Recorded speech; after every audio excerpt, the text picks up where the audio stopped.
What is it you want, Barry? What do you want? You want the moon? Just say the word and I'll throw a lasso around it and pull it down. Ladies and gentlemen, boys and girls, dying times here. Come with me if you want to live. That's it, man. Game over, man. Game over. The Force will be with you, always. Ladies and gentlemen, welcome back to 20th Century Geek. I'm your regular host, Scott Weatherly, and we're back talking all about Mike Flanagan. And I couldn't be doing it without my good friend, Rhea Carrigan. Rhea, how are you doing? I am good, thank you. Thanks for having me back for my idea of talking about Mike Flanagan. I didn't give you much choice. I'm like, no, thanks for having me back. Yeah. I've already said that we're doing films and the TV shows. Yeah, so. Yeah. But it's been good. We've done two. You know, I've this is now that's what I call Mike Flanagan. The last episode was Volume 1. This is Volume 2. So, as you said, in the last episode we talked about the films. We went back to Oculus all the way through to Gerald's Game and Doctor Sleep and all the others, and go back and listen to the episode. I'm not going to cover anything else, but go back and listen to it. So today we're going to be talking about what's tantamount. I was going to say television, but it's not. His Netflix output. So we're going to be talking about The Haunting of Hill House, Bly Manor, and Midnight Mass. And then we are going to touch on and have a little bit of a conversation about the fall of the House of Usher. And a little bit of speculation as that is now well into production. So let's start with this because I went back and had a think about this. It was 2017, The Haunting of Hill House, I believe.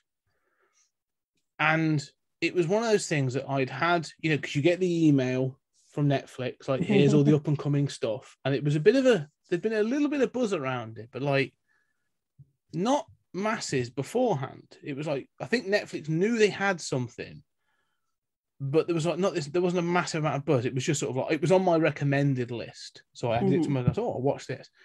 The moment that show became available, like it was everywhere.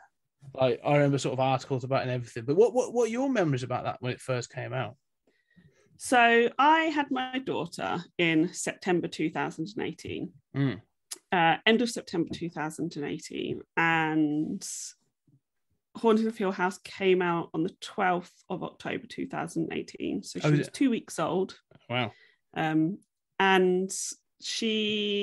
my other half, he would do the night. So I'd do during the day and he'd do the night. So we'd switch between. And I'd get up at 4 a.m. with her every single morning. I say get up. That's when she would wake up. I didn't have a choice. Like I was waking her up being like, oh, yay, fill my life with joy. And I would sit down and I would feed her. And then I'd put her down in her Moses basket. And then I would have 2 hours to sit and watch something in the pitch black, in silence. Or the TV as quiet as possible. I actually put my headphones in so as not to disturb her. And I had just had a baby, so I didn't know what the hell was going on Netflix or anywhere else. But up pops Haunting of Hill House. Oh, that's one of my favourite books that I used to read all the time. It's by Mike Flanagan. I love his films. Oculus is like, stayed with me until this day. I'm just going to pop that on at 4 to 5 a.m. every single morning for all the episodes. And I will say, I would not suggest watching The Haunting of Hill House sleep deprived in a silent flat with headphones on with a newborn that makes scary noises by yourself in the dark. However, I would also suggest to absolutely watch it that way because you will shit your pants and it will be one of the best viewing experiences you have ever had in your entire life. Now, I also watch things with subtitles because I find it much easier. I have issues. I don't actually have hearing issues, but I'm not very good if there's lots of sort of ambient noise or outside noise. Yeah, I find it really hard to listen to things. So I often watch things with headphones in and subtitles on.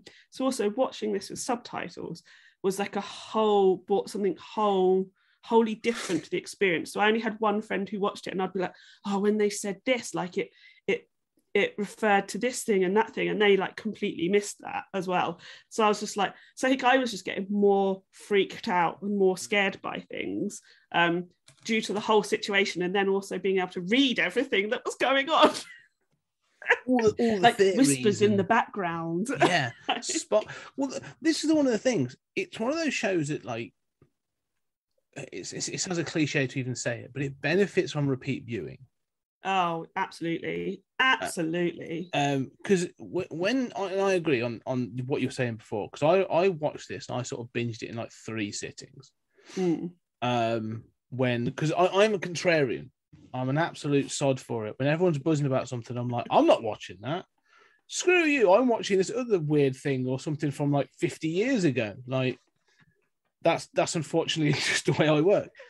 And then everyone starts talking about it, and I'm like, shit, I'm not watching it. I better catch up. So I jumped on it, and I watched the first sort of like 3 episodes. And one of the things I remember is, again, sort of I watched it. I think Alex was working, so Ellie was in bed again, so I was in the living room on my own, lights down low. And I remember sort of thinking, like, I'll let this sort of wash over me. I'm going to enjoy it. And then going from sort of like a relatively sort of like laying position to a bolt upright position and being like, exactly the same as me. Yeah. Oh no, this requires my attention and benefits from my attention. And you said, like, repeat viewing. I watched it again relatively recently, sort of last year. And there's so much like in the background and stuff, and you're like, oh, there's that, and we'll get onto Blind Manor and how that does it more so. But when they're in the house, like, we're going to have the flashbacks. We should, I'm assuming the thing is we've made an assumption everyone sort of knows what it is to talk about. So the way it's 10 episodes long, and it has, I've never known it's almost perfectly paced. I'm so obsessed with the show that I can't find anything negative to say. I mean, I probably can, but I think I just don't want to. If you really want to get into it, but the pacing is, for a 10-part, almost a mini series, the pacing is absolutely perfect. It's unbelievable. One of the things he's really good at across these episodes is when to have an episode filled with things and when to draw back and have something linger and stuff. Like, he seems to get a really good balance of that. But the show is that in the 90s, the Hill family are led by this couple that are basically buy houses. So they're the Crane family. Oh, the Crane family. Yeah. It's just the Hill house. They basically flip houses. They do them up, they remodel them, and then they flip them for a profit. And so they've done that quite a few times. So the kids are used to this kind of thing. There's a bunch of 5 kids. But whilst they're there, they start to experience things. The mum starts to suffer from headaches, and she sort of has a few instances of lashing out. All the kids have memories of going and sort of spending time in the room of requirements for each of one of them, particularly, whether it be a tree house, a dance studio, a reading room, whatever. And the dad starts to experience things as well, including like black mold in the basement, so on and so forth. There's all these experiences, but they don't build up as events. They don't coalesce. They don't build up to anything. However, they do see things like the bent neck lady, or the ghost with the bowler hat and the walker stick, which is easily probably my favorite ones. This leads up to an event where the mum dies. I won't spoil that bit now, we'll get to that later. And then basically it jumps forward sort of like 15, I think it's supposed to be 15 years, something like that. I think it's like 20 years. Yeah, maybe 20 years, because they're all quite a lot older. I'm going to check. So I'm going to fact check. Hold on. So it jumps forward to a period of time, and we will confirm how long. 26 years. 26 years. So it is quite a substantial amount of time later. And then the family are basically brought together. And it's the way this is told is the sort of the youngest of the sisters, or Nell, is having a hard time with things, and she's trying to get in contact with each of her siblings, and as she does so, you get their story, and that's where you get the flashbacks, and it leads up to the 5th episode, which is probably like the swiftest kick in the nuts of any TV show, which has her death in it. She actually dies and then brings the family back together to confront themselves over the events of what happened, what really happened at the house, what really happened to their mother, and all this stuff. And eventually it culminates in them going back to the house, which is now identified as almost like an entity, which, you know, having watched Doctor Sleep, you can see it as like the Overlook. And then they obviously sort of, you know, they confront all the ghosts of Hill House, actual proper ghosts, not, you know, it confirms things. Up until a point, you can take this show and say it's psychological and the ghosts are a symptom of mental illness or this and that. But I think the end of the show confirms that no, the supernatural exists and the house is evil. And we say that, and having condensed it down to that, it sounds relatively simple, but it's not. The way this is interwoven and stuff is fantastic. And you get scenes told from different perspectives. You get each one of these, the kids especially, has a sort of a subplot running through what happens to them in the house and, you know, how their experiences are. I forget which one it is. Stephen, isn't it, when he's making the dresser for his mum. And all that sort of stuff, and like that, how that pans out. I mean, that one always strikes me. But yeah, it's just so well laid out, and so you're always on tenterhooks. I was always invested in it, and there are shows I resent taking too long, you know, like filler episodes and stuff. And you go, "Oh, this is just a bloody filler episode, garbage." I never feel that really with Hill House. But anyway, that's sort of just an overview. But go on, let's dig into it then. So, real thoughts then. Let's really give the Flanagan some love. Go for it, Rhea. As I've said, I am obsessed with Hill House. I think it's basically the perfect ghost story in terms of it brings together tropes that we know from ghost stories and haunted house stories and perfects them. I love a haunted house story in any sort of shape or form. I think it's, you know, your house is supposed to be your security. It's supposed to be where you're safe. And when your house is haunted, you are not safe anymore. You know, or you know, it's the classic. You always make excuses. You're like, oh, we'll stay just one more night. All of that sort of stuff. I love all of that shit. I know it's cliche, but I absolutely love it. And he uses all those tropes. Them flipping houses, they have to stay in the house because they are flipping it. Yeah, exactly. And this is the only way to get out of it. And then how he then plays that they have to keep the house at the end. I'm assuming how are we doing spoilers? No, we're going to go for it. No, okay. It's like you say, it's been out for 4 years. Yeah. We're going to go full spoilers. I often try to go spoiler free and then find myself going into minutiae. So no, we're going to go spoilers. Go for it. You know, and how at the end the house isn't destroyed, and therefore it's not destroyed because the mum, Liv Crane, she is, I guess, manipulated by the house and the ghosts in the house into poisoning a child. Luckily it's still awful, like not her own children, nearly her own children. Nearly, yeah. And it's the caretaker's children, the caretaker's child, and they say they know that they see ghosts, so they want to keep the house so they can still see her and go visit her, which is the most heartbreaking thing. And there's that, you know, I think there's possibly some criticism of their part in the story, like how they never talk about their daughter and stuff like that, but I have a good argument against that anyway. And the house continues to haunt this family afterwards. You know, we see so many haunted house films or horror films and they get out and it ends. Yes. And this family, their trauma never ends.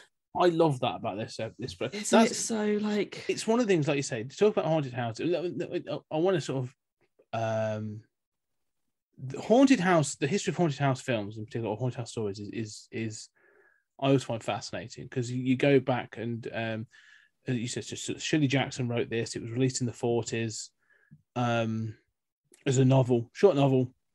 It's very, very good. It's an excellent story. It's well worth checking out. Easy read, and it has this idea of the Hill House, it's very different to this. It's not. This is an adaptation. This is a take on it. The original story is that there's a sort of paranormal investigator who's bringing together a couple of people to spend some time in his house, and he lies and says it's basically about sleep, whatever. And then he brings in Nell, who is she isn't Nell Crane, she's called Nell, into this house, and she actually has a history of trauma, but also potential for supernatural abilities. And so her being in the house may or may not awaken these spirits, and eventually, like, it drives her insane, and she ends up killing herself. So spoilers for the book, but it's a 70-year-old, 80-year-old book, so tough. But so when I went into this, I was thinking, like, okay, that's great. They're going to go back to this like gothic way, and they do. They bring it in. However, I love the fact that it also brings in the tropes, and I say in a good way, of like Poltergeist. This Amityville horror. Amityville, modern. The Amityville is a very good example, because Amityville is the turning point in the 70s, where you go away from like spider web covered old ancient houses to there are ghosts in suburbia, and that leads on to like Poltergeist and Paranormal Activity and all this other stuff. And this feels like a cross between the two, where you've got that sort of idea that they are trapped in this house and they're doing this stuff. And it's so well done that it brings in things that should be cliches within the house, but he does them in such a way that they have they're fresh enough that you don't feel like you're being fed a bunch of tropes, which I like. And he's absolutely a real talent that we sort of touched on in the last episode with some of his films. And I use the design of the guy, the ghost with the walking stick and the bowler hat. I mean, he's clearly watched Hush from Buffy, and gone, that's one of the scariest things I've ever seen. I will make that even scarier, and I will make it so. And let's just talk about the ghost quickly. So that I basically call him the gentleman, because that's what they're called in Buffy. I think he's got a proper name, but I refuse to use it because that's what he is. And he has the bowler hat, but Luke, so baby Luke, little young Luke, his little glasses, I love him so much. He finds the bowler hat, or he's given the bowler hat, isn't he? I think by his mum. His mum finds it, and she gives it him as a gift and puts it on him, and he's so like happy, and he walks around all proud in it. And then this ghost starts haunting him, and the hat makes this like lifelong connection between them that he is then unable to get away with. So his own mother has put trauma on him. So fucking, I love it. So clever, and that he now can't get away from. And it's not, and that trauma started before she killed herself, gets murdered by the house, and so and that's what I really like about this show as well. It is about that, the trauma that our parents pass on to us as children. Yes. Well, it covers two things, because I totally agree with that, this idea of sort of like generational trauma. Because you say about Luke, and Luke to me has, I think, possibly the best, one of the best scares in this show, which isn't helped by the fact that, like you say, he's a little kid. And we'll talk about the cast in a minute. He's so cute. But the moment he goes downstairs, because this house has got a trail history, so Hill House has got a massive history. You say you've got the sort of... you have the history that is actually given to the Cranes in the book. This idea of a previous sort of owners of the house that were brutal, and there's a woman from the 20s who was a flapper who was vindictive, and sort of she went a bit crazy. But all that as well is that it was being used during Prohibition to store and distribute alcohol, and someone disappeared. And they find the body in the walls because he was being tracked down for distributing alcohol. And when Luke gets trapped in that dumb waiter, obviously a small sort of like waiter, like elevator thing that goes from floor to floor to serve food, also goes down to this basement that's not supposed to exist.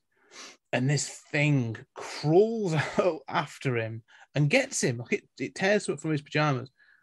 And that is so wonderfully done, and is so becomes this moment of trauma, as we say. Like, Mike Flanagan loves his trauma, traumatizing kids, but it becomes such a great moment of trauma. Like, it's a turning point that, because Luke, you've seen adult Luke. Luke is an addict. He's dealing with substance abuse issues.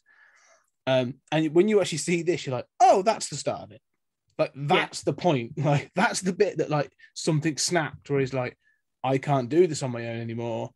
And so you could see this progression to drugs from that point. And so, as you say, seeing this legacy of things, it answers a question to me that I've always had. And Poltergeist is one of my favorite films. I've always loved Poltergeist, one of the first sort of horror films I watched as a kid. And it's one of the times when you watch it at the end, you go, oh, it's amazing. I love that film. You've had all the sort of, like, you move the gravestones, but not the graves, and all that kind of stuff. But it ends with a house disappearing into, like, a black hole. And you sort of go, huh. People will be talking about that quite a lot. And this family is going to be quite traumatized by all their possessions being sucked into another dimension. But it never seems to be like that thing. And then this show literally addresses that. We're like, no, 26 years later, like, it's resulted in substance abuse. Yeah. And you go, yeah, no, totally would. That makes complete sense. Or denial, or whatever the other ones are.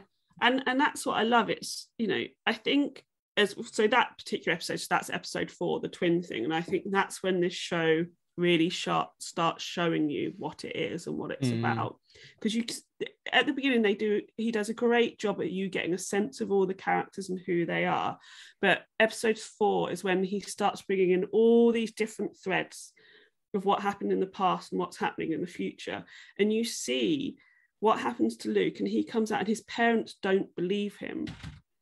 His parents don't believe him. And he's been his shirt's been ripped. Been attacked. He's clearly been attacked. And the grown-ups around him do not believe him. No. Theo does. Theo, and a whole theme with Theo throughout is saying, listen to people, believe people. That, that I feel like she ends up being like a child psychiatrist, and she has The Shining. And you can tell that's from her childhood as well, where nobody listened to her or her siblings, nobody believed them, and so she wants to be that person who believes children. And for me, that's what. So my favorite episodes are 4 to 6. I think they really solidify the story, and they're really important cogs in bringing the story together, and the payoff at the end. Well, I think one of the points I was going to make is because I watched this in, as I said, I watched it in 3 blocks, and I think I watched it in the perfect way. Because I watched 1 to 3, 4 to 6, 7 to 10, and it is one of those things where you that is how this show breaks up. Yeah. Like the first, it's almost its start, middle, and end. It's the sort of like the opening 3 chapters or 3 episodes are, as you say, those introductory. They introduce the setup, they introduce the characters, they introduce all the threads, all those plot threads are set up. They'll all be paid off by the end. And, sort of like you get to know every single character's sort of like position as a child and as an adult. So how the dynamics work between the siblings, what their legacy position is, like you said, substance abuse, denial, empathic,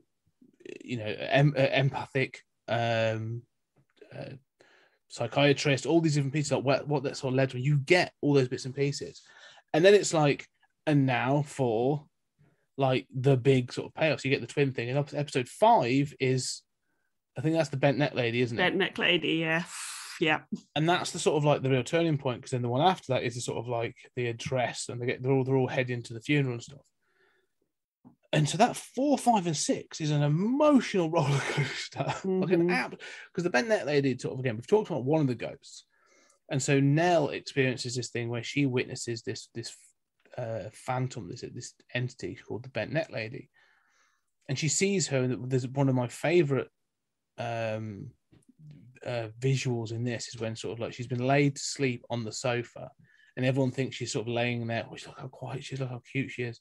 And then you realize like she's not lying there sort of still and cute. She's lying there in fixed terror, because what she sees is this thing floating above her, watching her with its broken neck. And obviously the payoff for that is you find out that this is actually, and I love the way it's done, is the ghost of Nell when she goes back to the house and she doesn't kill herself, but like she ends up being hung or hanged, I should say, sorry. And as she falls, like she breaks her neck and she falls through history. And so she sees that first time they went to the Hill House. She sees her in bed and like screaming. Then she sees all these moments that she's been spotted, and she sort of like presented them all again. And it's one of the weirdest. It feels up to me that's like the punishment, or that's like the comeuppance of a villain. Do you know what I mean? Like someone's going to get killed, and more than that, karma or whatever is going to show them these moments before they die, like their life flashing before their eyes. But for Nell, who has suffered quite, you see that, like, you know, through life, she's always been the youngest one. She's always been sort of like never really taken seriously and this other stuff. Twinned with Luke, who's the addict, and she's had to support him and look after him and this other stuff. To then be shown these again is so heartbreaking. So it's like, you know, and then, but it is her death that reunites them really in a sort of a common purpose, and so it sort of serves a good. And that's the thing, isn't it? And she saves them all at the end. It's Nell, the one that we perceive to be the weakest of all of the Crane children.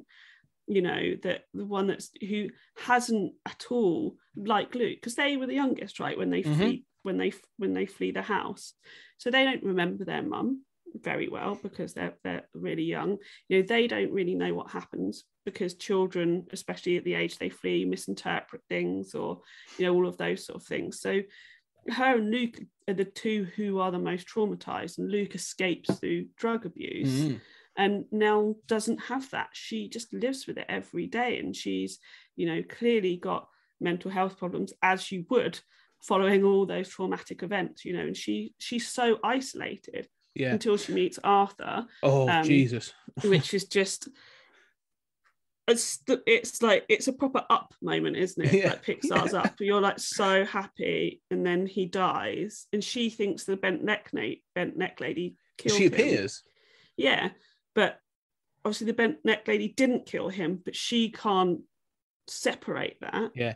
Well, then it's her, and then she knows, and then just as she's dying, the last thing that happens to her, she basically travels through time and sees all those traumatic moments from her life, including when she thinks the bent neck lady, who is her, murdered her husband.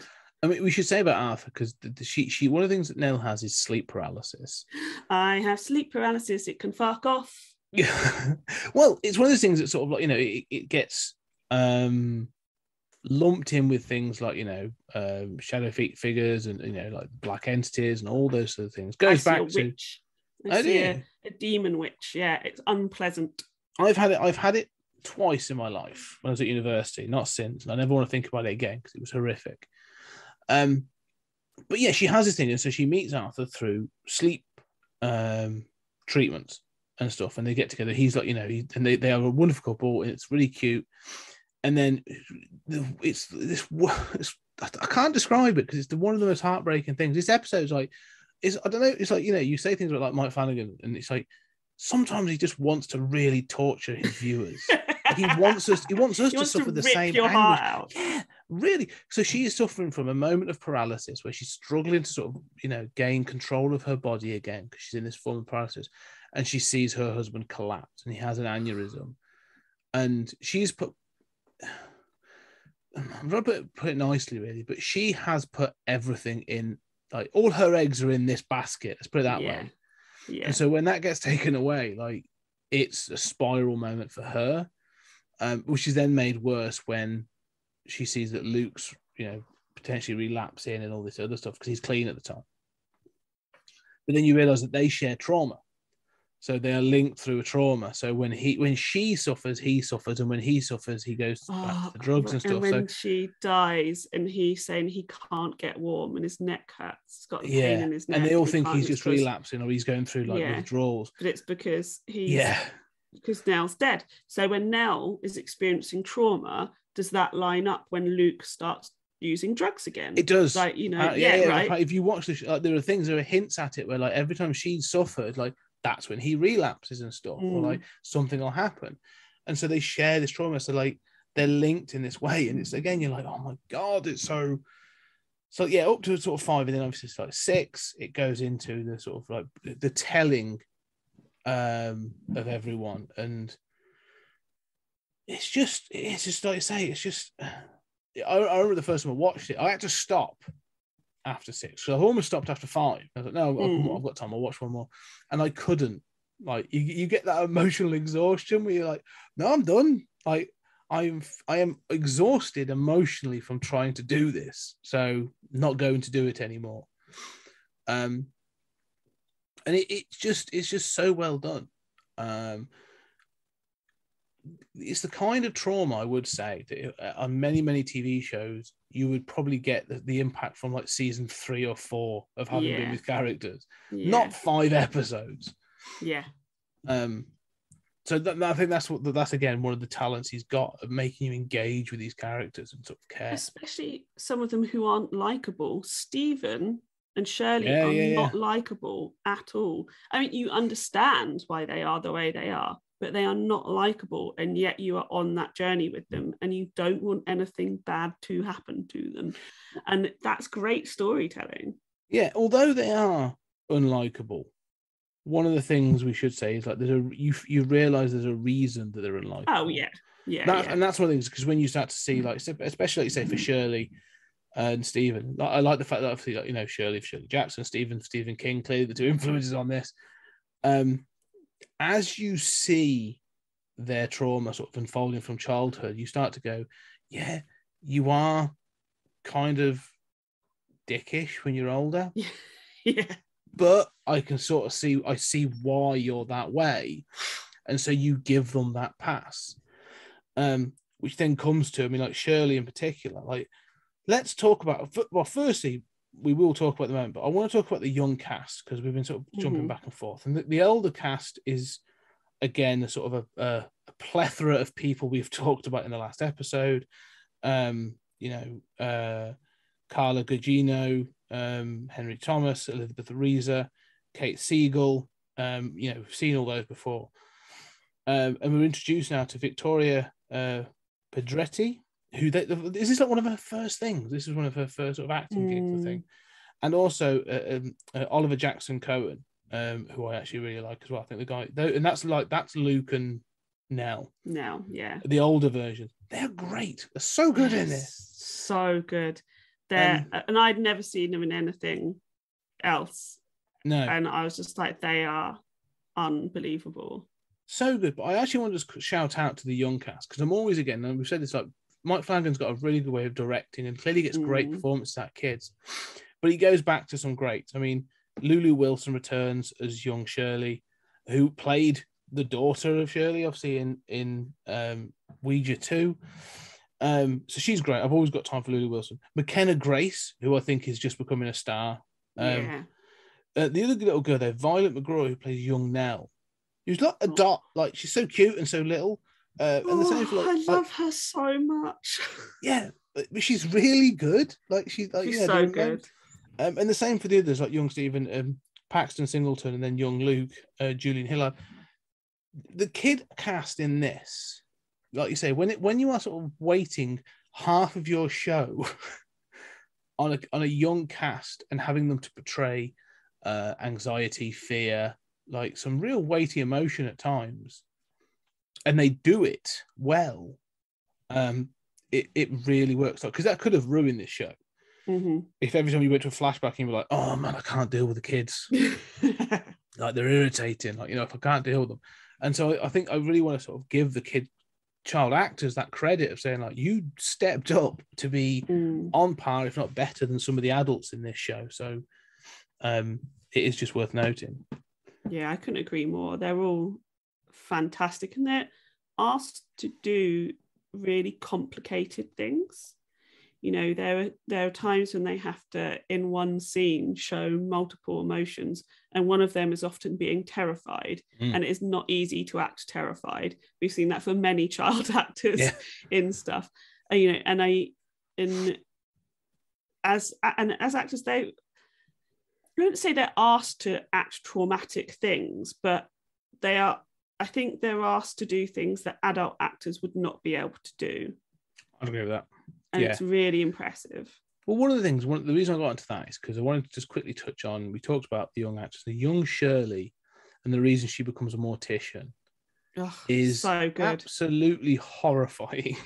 So she finds this bunch of kittens that just basically die off. And then there's one left or whatever, and then they all die. And she's putting it in the ground in like a cigar box, which again felt to me like a bit of a nod to Poltergeist at the start of that, sort of Carol Ann's bird dies. But it moves, and she's like, no, look, it's not dead, it's alive, you know, look, I can resuscitate it. And then an insect crawls out of its mouth. And just again, like each kid has this moment, this moment of trauma moment. And the actress Lulu Wilson, like, it's just as like you again, like I said, it's the same with when Luke sees that creature in the basement. Like you're like, oh, that's the moment you became an addict. With this thing with her, like that's the moment you detached. Yeah. Like when this thing happened with this kid, and like that's the moment that you became your adult version, that you detached and became this thing. And it's like it's so well done, and so well introduced, but also gross. Yeah. We talk about some of the scares. I think that's a really good place to start with some of the scares. And what I like about Hill House is it's scary, but it's not. It has very few jump scares, classic Flanagan, which I love about his work. It's his tension and release is all tension, which makes it such a unique viewing experience. And the fact that he manages to maintain that over 5. Well, I was about to say, I don't know, I said 5, I was about to say 10, but I think it's actually 9 episodes, because the first episode doesn't really build too much tension. No. It's very much setting up until the very end. And then when he does do the jump scares, they are the editing, the timing of it, the pacing of them are absolutely perfect. So like the biggest ones are when Theo and Shirl are in the car driving to the house, and they see Nell, which is absolutely fucking terrifying. It appears between them.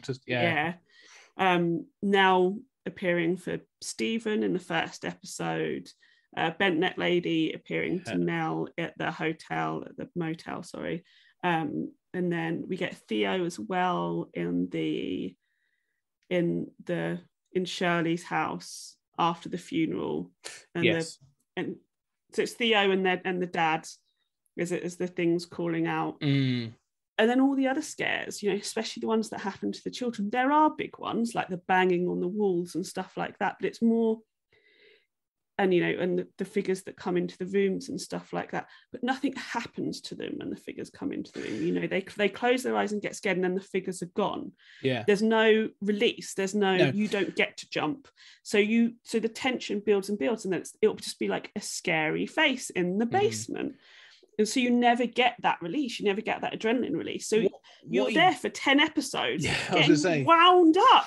What he does is a really good thing, is he proves to you that you are not scared of the dark.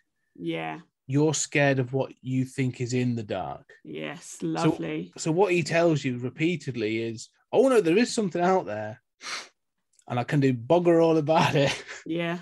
And you're trapped there.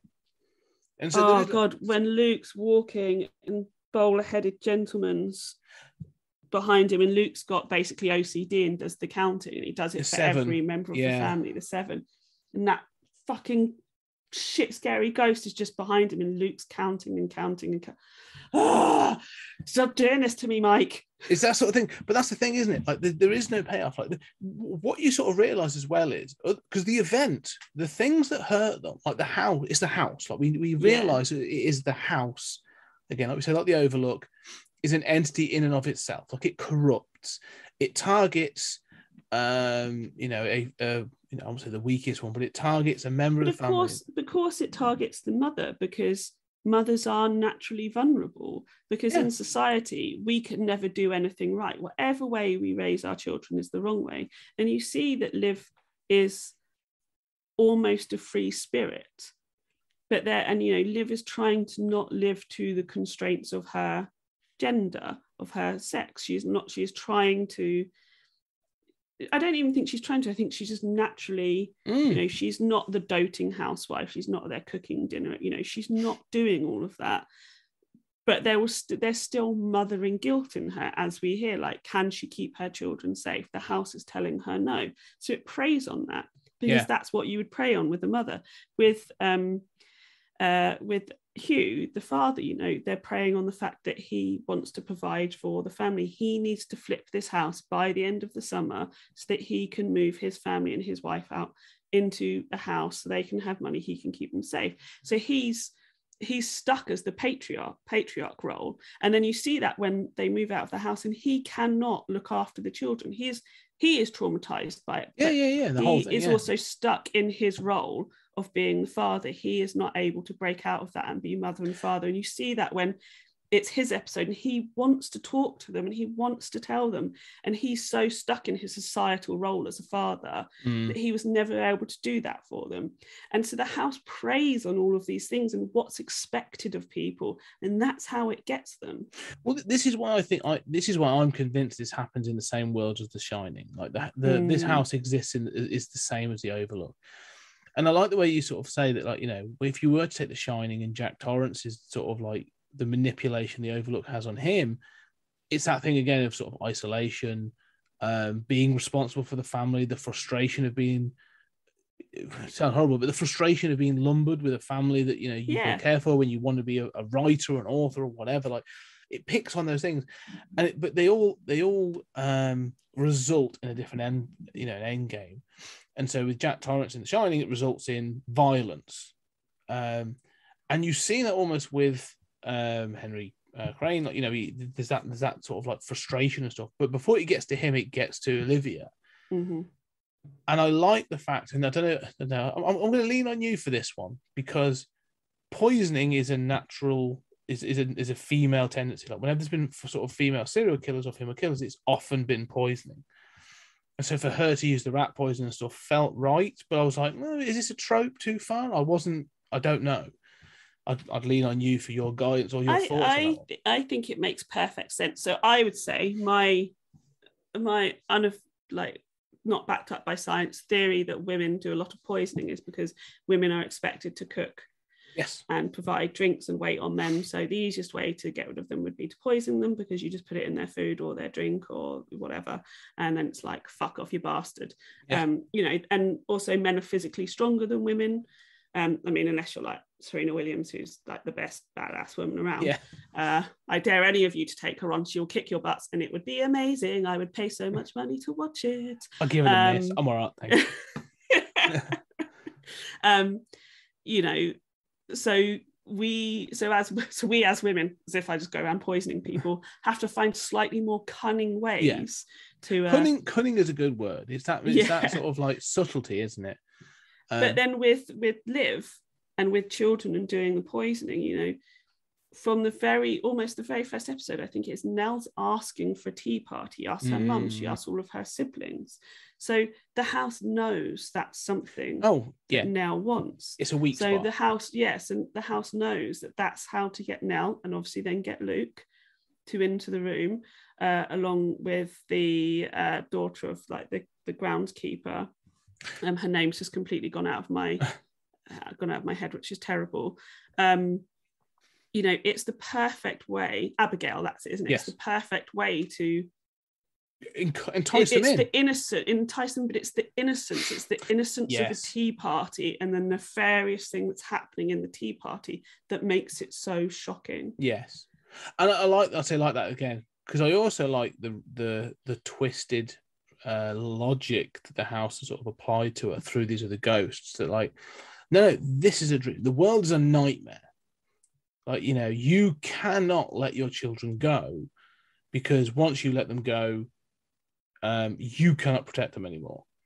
So this is all a dream, and you have to wake up and you have to go to the real world. And that feels like a real psychosis. Like I'm sure there are people that have that psychosis that are convinced like, no, this isn't the real world, or whether it be, you know, we are actually in the Matrix or we're in a dream world or whatever. I can imagine that being a real psychosis.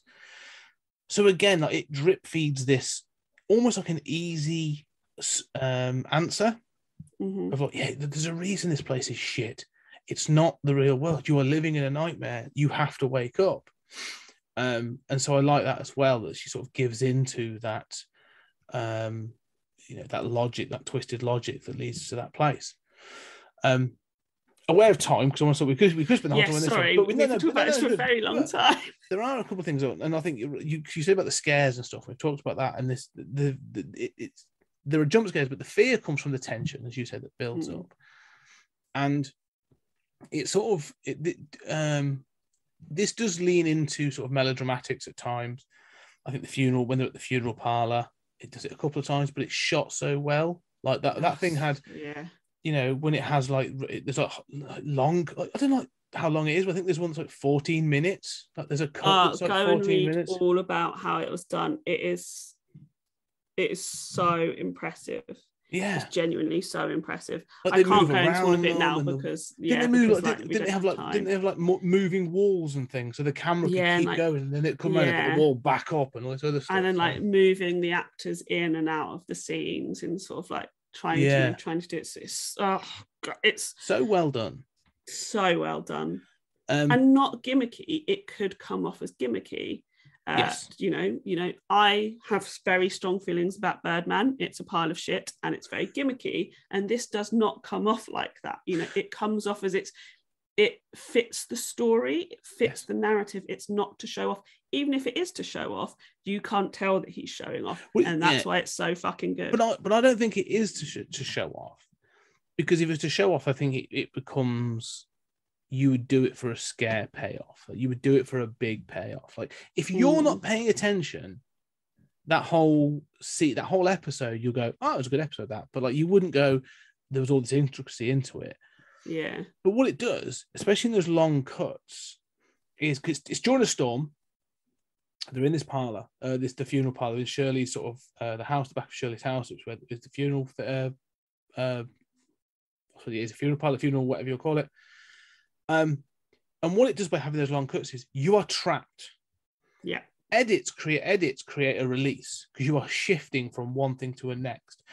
And by having no edits, by having no cuts, you are trapped in that scene with them. And you're, as a viewer, going like, I don't want to be here. They're all arguing. You have to sit there whilst they're arguing, feeling tension from their arguing, whilst watching Liv in the background. Yeah, exactly. Going, is Liv going to move? Is she going to jump out? Like, and you're forced to, you exactly what you said, you were forced to be in the situation that you do not want to be in. You are trapped in that room with them, and that's why it works.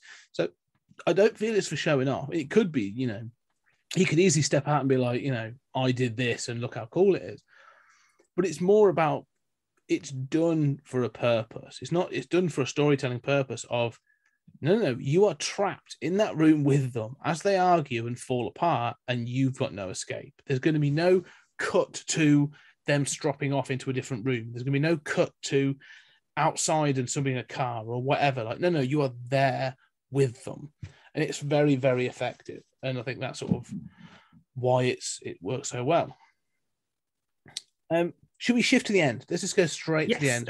So yeah. The ending though. So obviously with these things, people always sort of say about the endings and go, oh, it wasn't as good as I thought it was going to be, or I thought they'd do this or whatever. What's your thoughts on the ending of how this show ends? When I first watched it, I did not like the end at all. Oh, okay. On previous watches, I've watched it 4 times. I have a problem. I really enjoy the ending, and I think the ending is the release that you need from 9 episodes of tension and terror.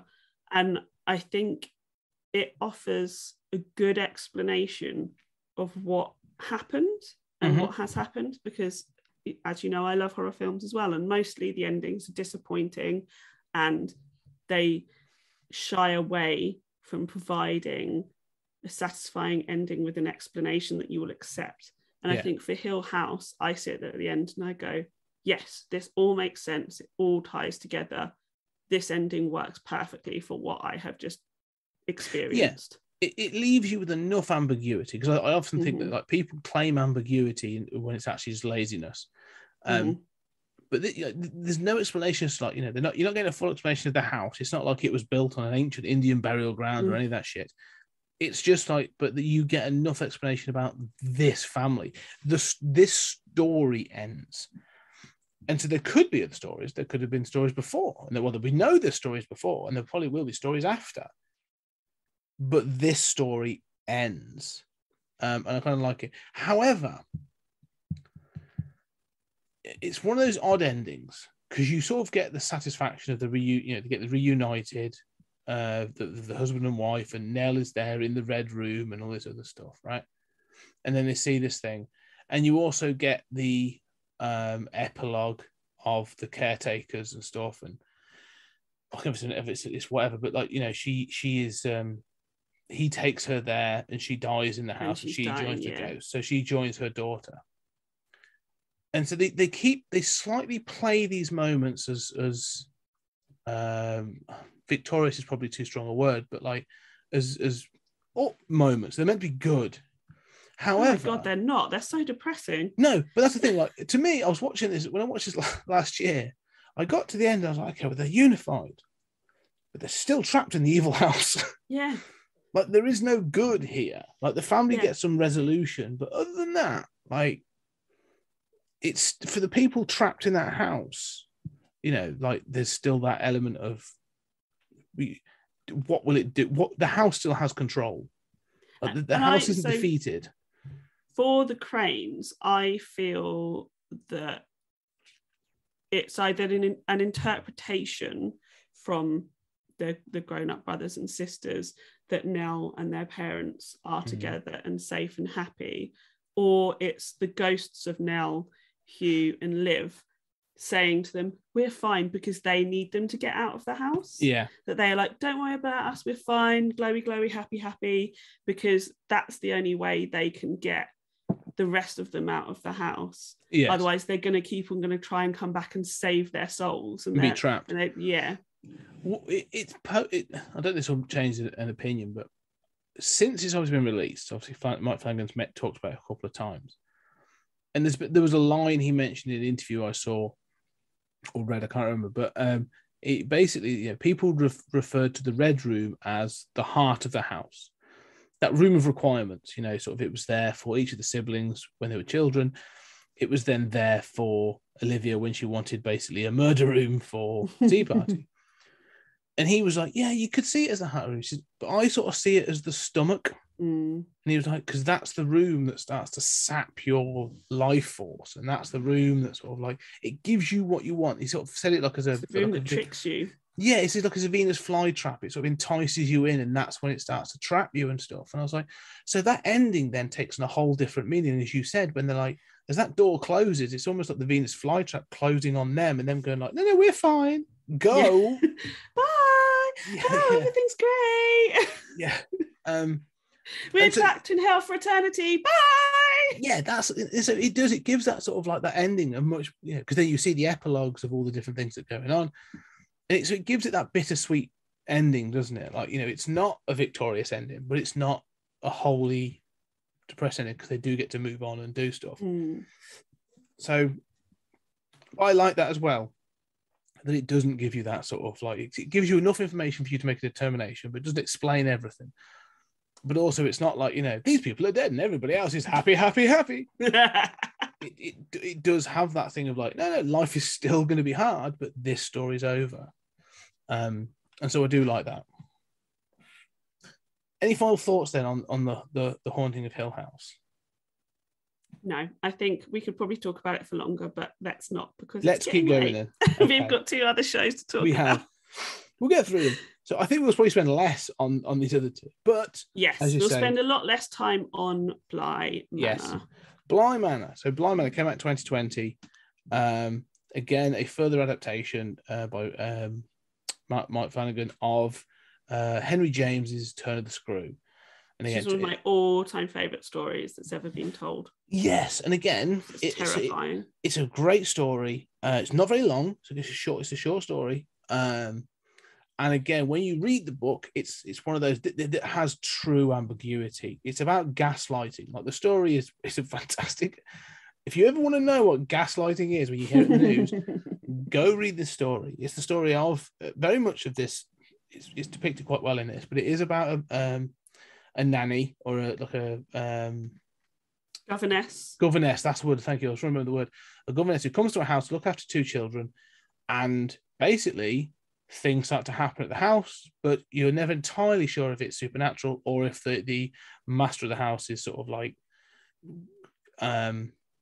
pulling a chain. In fact, gaslighting comes sort of from this because it's this idea of the gaslighting. All the lightings would get turned down dim, and then she'd be like, "Oh, it's very dark in here," and he'd be like, "No, it's not. It's perfectly light. You're going crazy." And so it's those sorts of things. You men like to tell us women we're all crazy when we are not. Bitches be crazy. Fuck off. Yeah. But it's a fantastic short story, and it's like you say, it's a really, really well told story. And I think when I was watching this, I went back and read it quite long ago. But one of the things that was quite impressive is that he not only sort of keeps the sort of the maid element, the nanny, the governess element, like it opens with it being told. The story is being told, and that's obviously a part of the story from Henry James as well. And so I like that it's this sort of thing. And again, it's one of these things very, very well done, that from the first episode, everything you sort of need to know is there. Like you're not told it's there, but when you get to the end, you go, bollocks, it was I should have guessed it's all of this, because it's all in that opening shot or in that opening sort of section. But go on, what are your initial thoughts on what's your thoughts on Bly Manor? I have a real love-hate relationship with Bly Manor. You may have got the impression from when we were talking about his films that I think Bly Manor could have done with less episodes. Yeah, I agree. And some tighter storytelling. However, I do think it's an incredibly interesting story and an interesting take on Turn of the Screw. Now, as I said, I absolutely love Turn of the Screw. I think I read it when I was too young to understand what it was about, and it terrified me, and I was obsessed with it because I just didn't understand it. And I read it as a teenager, and I was like, okay, this is what it's about. I don't know why I was reading it like as a 10-year-old. And I love every interpretation that there's been of Turn of the Screw, even when they're not good ones. Because have you seen like the Innocence? Yeah, is obviously one of the most famous. Innocence is absolutely fantastic. Yeah. But I just think that even when it's not done particularly well, you can tell that that the story's so interesting that there are new and different interpretations of it. It's why I love the original story so much. Yeah.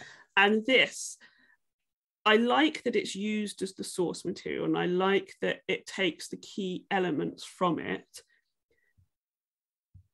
But the thing I like about it the most is that it's about love and it's about human relationships. And actually, the ghost story has nothing to do with it. And I both love that and hate it. Yeah, it's interesting. I know exactly what you're saying, because I was going to say that about love, because it's about, to me, although it's about love, it's about toxic love, or how toxic love can be. And how some relationships can be dangerous to be in and also to be around. But one of the interesting things is, as you sort of say, like that sort of forms the thing. But you have like possession. Obviously, touches on possession, which then gets into all kinds of really dodgy territory when you've got this sort of the possession of children by these 2 adults. And then obviously the characters, and you get the question of like who's who. I often, again, love-hate relationship with this idea of like, going through and you see this thing of going like, who's dead and who's alive, who's a ghost and who's not. And I'm never a fan of this idea of sort of like ghosts having almost like a corporeal presence in something, to an extent where you're like, well, I couldn't tell the difference for weeks that this person wasn't really a ghost. You're like, well, no, that doesn't really work for me. So when they get the reveal of several of these things at the end, I'm like, oh, okay, that doesn't quite work. But I do like you say, that it leans into those gothic things of sort of like, toxic love. But the other thing as well is he takes that thing we said about before, we said about the building, about the tension, about this idea of like, you are not alone in this place. As up to the next level, like where Hill House has things like the clock, the guy who's working on the clock. And so, but that's up front. It's like you see him and he's there working with other workers. And so he just becomes part of the background. And then eventually they're like, there was no man working on the clock. And they're like, oh, you get the gasp. with Peter, wandering around in this when he comes back again, the great, Oliver Jackson Cohen being really playing a completely different character in this, being very sort of like, different. He's obviously the front and present. That's our idea of the ghost and sort of the front and present. But you can play like Spot the Spook in this repeatedly. And so any twitch of movement, not even movement, like there are scenes where you watch it and all of a sudden you have to go, hang on, what the fuck? You go back and like, there's a figure stood in the corner of that bloody room. Or there's a great one where there's like an argument going on the driveway. Because again, the locations, I should have the sets and all this, and the location's fantastic. There's this long drive, this long gravel drive with like fir conifers or something going up the drive, I think, and some statues. And you see something, and you're like, oh, there's all the statues. And then one of the bleeding things moves, and you're just like, but it's not the center of the scene. It's not part of the center. It just happens in the background. And they have these moments like that. And so to me, it's this creeping tension or this creeping fear throughout of like, oh no, this whole place is riddled with stories and with ghosts. And I think that's where I think Bly Manor works best for me, is in that sort of like meta textuality of like what the house is. And he really ramps that up from Hill House. So you have all the ghosts in Hill House, but they're a lot more subtle. Yes. And they're a lot more, I think the first time I watched Hill House, I didn't notice them. The second time I spent all my time searching for them, like you do when the second time you watch Paranormal Activity. And then the third and fourth time I've watched it, I don't really care about the background ghosts because actually it's fun that them being there and it's fun spotting them. And you see that somebody's always watching in the house is always listening. But it becomes a bit irrelevant because the family relationship and those dynamics are so much more interesting than like background ghosts. Where in Bly Manor, it is, I feel like they are a lot more obvious, and not in a bad way. Like that can make it sound like it's bad, but it's not. I think it's actually done incredibly well. And in Bly Manor, we get the threat of both the physical and the ghostly, spooky stuff, because we don't know that Peter Quint is dead. No. But we do know that a young nanny in an old English country house in the middle of nowhere can feel very physically threatened by a man. So you get, because we don't know that he's a ghost, so you know that she could be in danger from a physical human being. But we also know there is something terribly wrong within that house that is also dangerous for her. So you've got these two danger points that you're trying to, you as the viewer, you're batting in between. You're like, is she ever safe anywhere? And what is the danger? Yeah. Well, I think one of the things that's interesting in this, because it goes from a different point of view. From in Hill House, you are going from the point of view of legacy. We talked about this idea of trauma and legacy. And so this idea of living through it, like you are with the characters, and I said, like, that episode in the funeral parlor, you are trapped in with them, dealing with that trauma. And so that is the emotional core of that show. And that's where some of the horror comes from it. With Bly Manor, you hit the nail on the head, I think, is the fact that, like, what's the character's name? It's played by Victoria Pedetri again. Danny Clayton. She is your point of view character. Yeah. And the fact is, like, just like you as the viewer, there are moments when you're like, what the fuck is going on? Like, I don't know.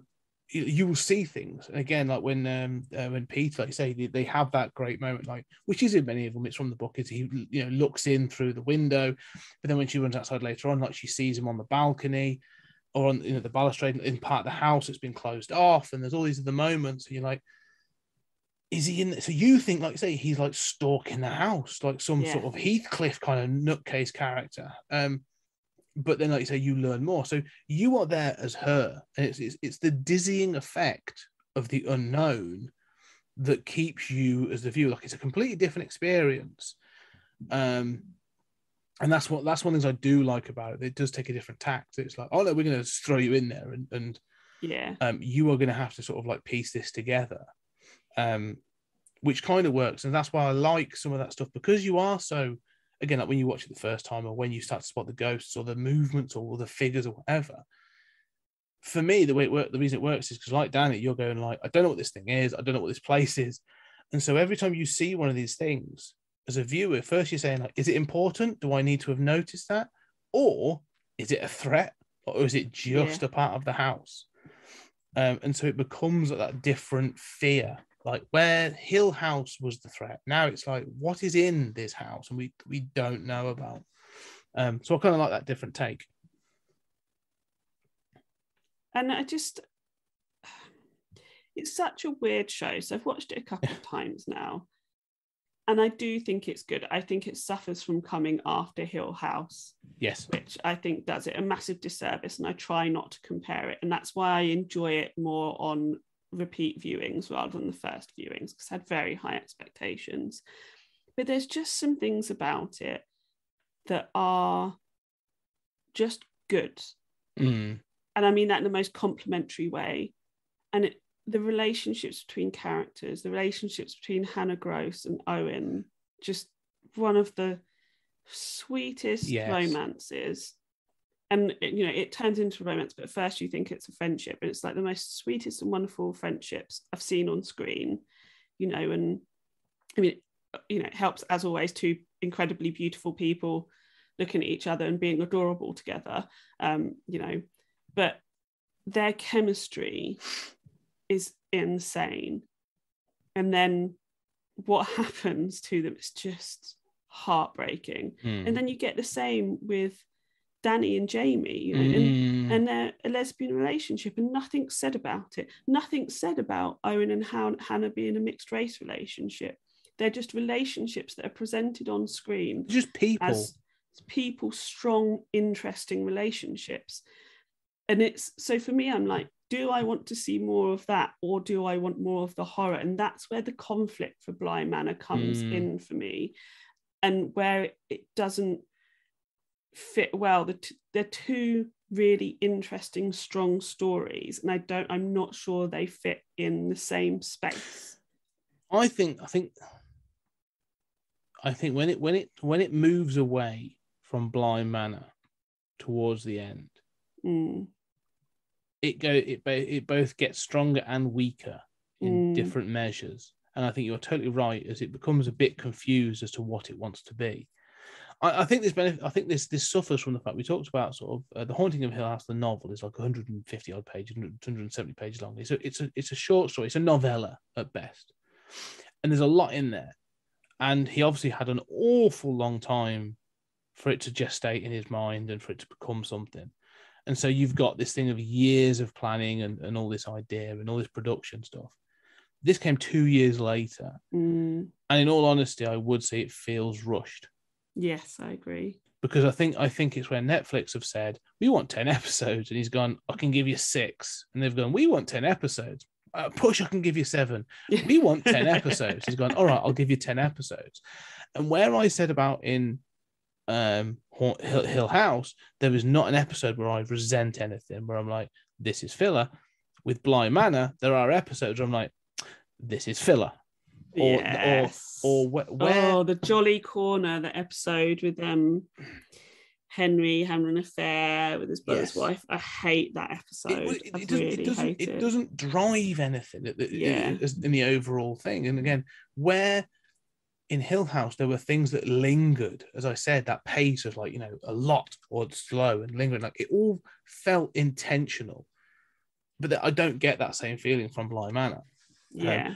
Overall, I still think it's very good. I agree, yeah. But as you said, it's sort of, if you compare this to lots of other shows that are out there, especially horror shows, it trounces all over. Oh yeah, 100%.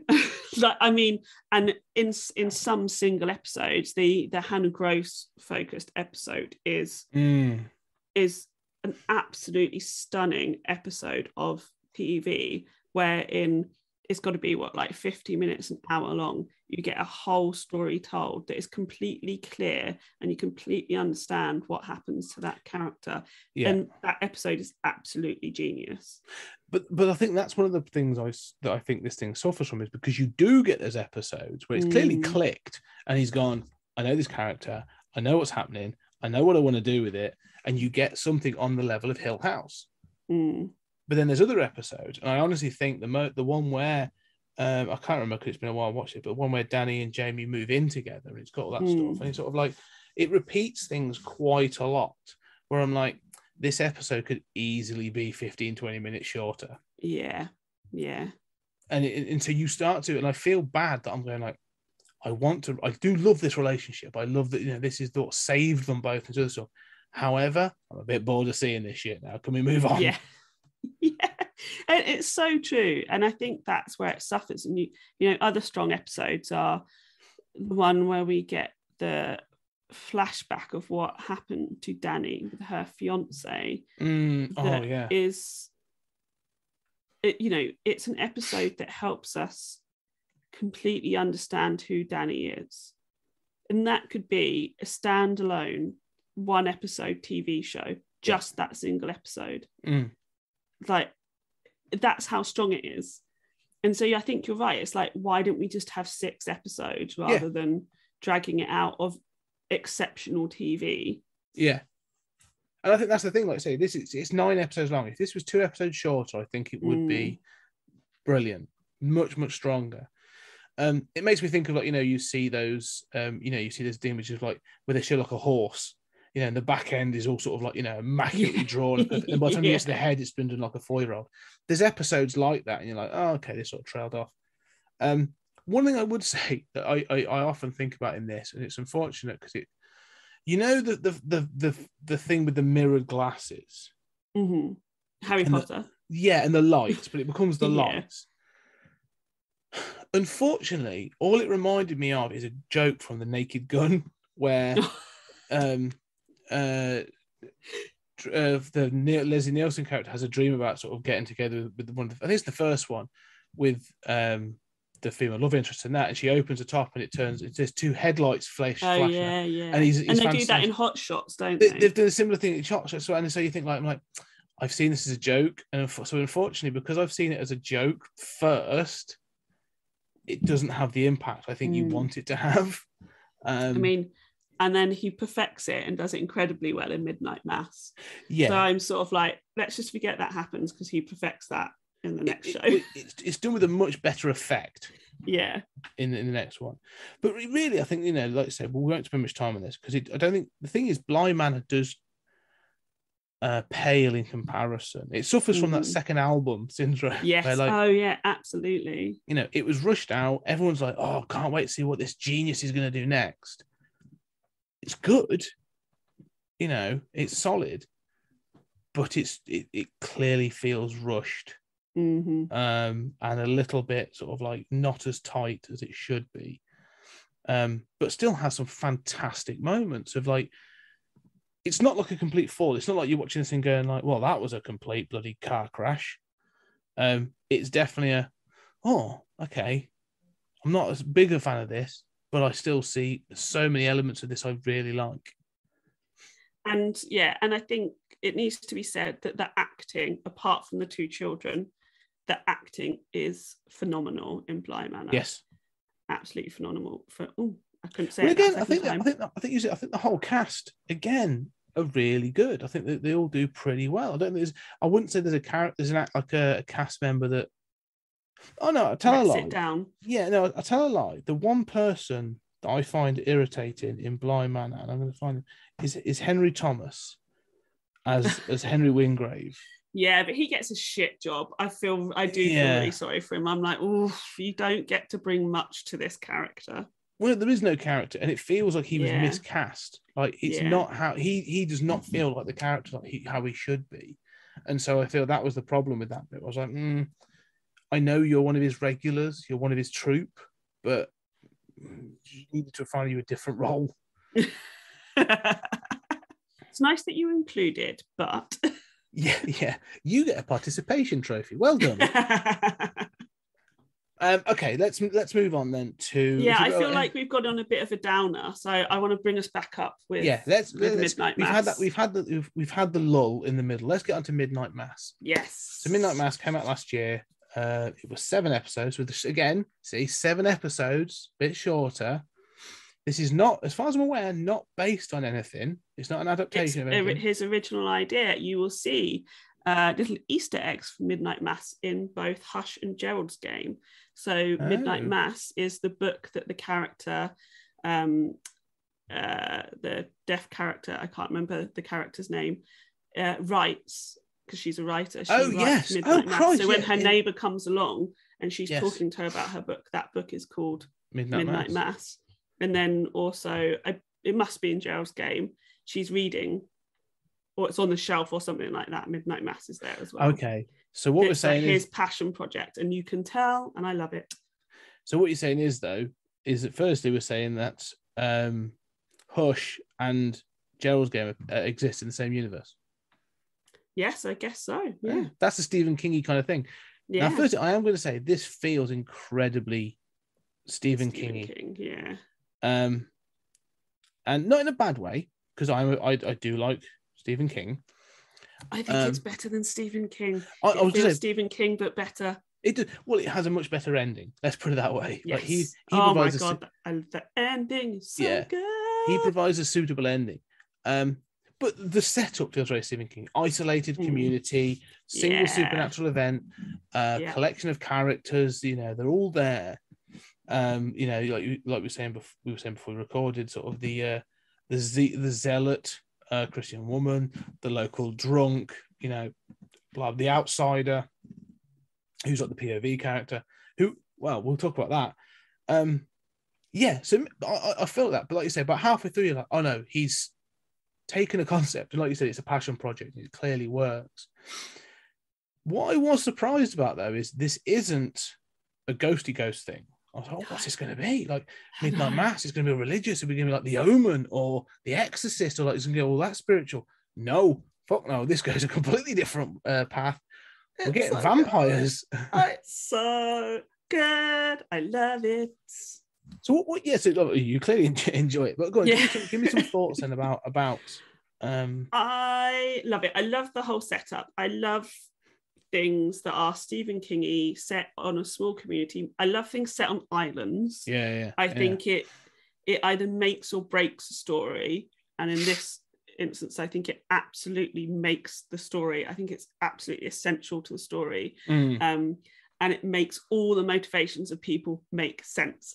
Whereas I think people often go, and I would probably do this if I was one, would be like, it would be cool if everybody was on an island, so they're stuck there, without thinking through the actual without Back to the Futuring it, Back to the Future, best storytelling. I talk about it all the time. I don't need to, because everybody talks about it. But and for me, Midnight Mass, Back to the Future is it. Everything's there for a reason. It's all in a place. All connects. It's fucking brilliant. Sorry, you go. No, just to that point, I think one of the things, because it's one of the points I wanted to make actually. It made me think of the Stephen King, but you've nailed right there. This island community. I forget, does it have a name? I can't remember what it's called. Crockett Island. Crockett Island, thank you. It feels like it has not only a history, but a story. And that we are at the tail end of that story. Yes. We've come in at the finale. These 7 episodes are like, oh, this community is dying. Yeah, it's about disenfranchised America. Yeah. It's about the failings of modern religion. It's about environmentalism. It's about how we try to escape where we're from, and we often end up back where we're from. I try to escape small town mentality. I moved to London, and now guess where I live in a big old town that's full of white middle class people. It's all of that stuff, and that's what I like about it.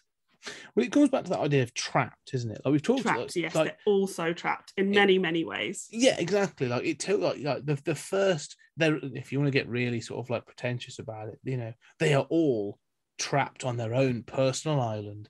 But that's the case. Like you say, they're all there for a reason.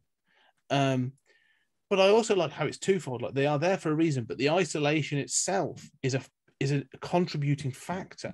This exceptionalism, this isolationism sort of contributes to the growth of the story, which again, we're British and we have to deal with this notion of being the, British exceptionalism, sort of like, this ridiculousness of it. But this idea of an island nation where you're like, oh, what? No, we are, this is who we are, and you just must respect it. And so this idea of legacy, it comes up in this story repeatedly. Like, we've been here for nigh bloody 100 years. Kind of they crap. Complain about people who've gone to the mainland. Yes. So like, they've all left to the mainland. We are here. This is our land. We've worked here. We've lived here. It's, we've got the backbone to stay. And it should be like, you should not be here. You should be going off and giving yourselves better opportunities in life. Yeah, but it's like taking this idea of, let's take it. We're watching this as outsiders, really, but like, it takes the idea of small town America to the to the extreme. Like, we're not just a rural county or rural town. We are an isolated rural town on an island. Dependent on one industry. We're dependent on fishing, and that's it. And so the men are fishermen. The women are teachers, or apart from the one who is a doctor, who obviously did not train on the island, who went to the mainland and then came back because her mum was sick, we presume. It's like traditional roles. It's all of those sort of things. Yeah, and so I like that idea, this idea of sort of the outsiders or having left and being sort of sullied by the wider world. Going back to Hill House, the sort of this idea that corrupted Olivia, this idea of sort of like the wider world is a bad place, bad influences, so on and so forth. But coming back into this, we get this. There are two characters, these two returning characters. And I like the fact that they sort of how they work. You get the Ripley Flynn character, who sort of Riley. Sorry, it's Riley. So also I've just read about Riley Finn, and he's obviously coming back because his parents live there, and he's obviously has a history there, and he's coming back with baggage. Like there's been this crash and this incident, everything on the mainland, so he's coming back with his baggage, and then the priest, who I'm trying to find the character now. Monsignor or Father Paul Hill. There you go. Dun, dun, dun, spoilers. Yeah, so he comes back and he's obviously a younger man. And at first he's like, well, I've just been placed here to, bring the community back together and blah, blah, blah, whilst Monsignor is off getting better. He was ill. And instantly, he starts to sort of pontificate on these extreme Christian ideals, and you can see it feeding into certain parts of the society or this community. And then we've talked about the manipulation in all these things, whether it be a character or a house or a building, whatever. The targeting of the young girl in the wheelchair, this creating of a miracle straight away. It feels, it clearly is. It's so intentional and so manipulative. I love Father Paul. I love him as a character. Hamish Dinklater's amazing, absolutely amazing in there. Oh, sorry, I interrupted you because I got too excited. No, you're right. No, you're right. Because I think it's what I was going to say is because the thing I find most interesting about it is the conflict in it. Like, he's done it on purpose. Like this, this girl steps out of her wheelchair and is able to walk again, and it obviously comes all these things. And you find out obviously that comes with its own history, which we'll go into. And so instantly, I'm watching this, and as a bit of a having seen this stuff before, I'm like, oh, he's clearly the baddie. Like, he's just an evil baddie. Like, that's just it. That's just my intent. Like, he's just evil baddie. He's not. It's not. Like, he has had his own issues or whatever we'll get into, but he sort of thinks he thinks he is on a he's on a mission from God. Yeah. He thinks he's back to do good. And obviously it gets derailed. So yeah, I like the conflict in him of how he's like, well, I thought he thinks he's doing a good thing, and the manipulation still is like, well, I'm doing it for the, it's like the road to hell is paved with good intentions kind of thing. And so I like that as a his story, his journey, and the realization that comes later. And I love that compared to Bev. So Father Paul comes in, says he's being their priest, whilst Monsignor Pruitt gets better, but he is not. He is Monsignor Pruitt, who has been made youthful through meeting who he genuinely thinks is an angel, because when he is Monsignor Pruitt old, he has dementia of some sort. He has incredible ill health. So, he's an unreliable narrator in terms of what the vampire / angel is, which is amazing. I love unreliable narrators. I think it makes really interesting storytelling. So that's what ends up putting him on that journey of believing that this is the right thing to do, because when it happened to him, he had that, he had the dementia, that's how he interpreted it. And so he continues to interpret that way because that's truly what he believes. And then you get Bev, who's sort of like she's the zealot, but she's not. We know she's basically embezzled money almost to open up this rec centre. And so we know Bev is all about power. She pretends she's about religion and believing in God, but she likes the power of religion. She likes the power of the church.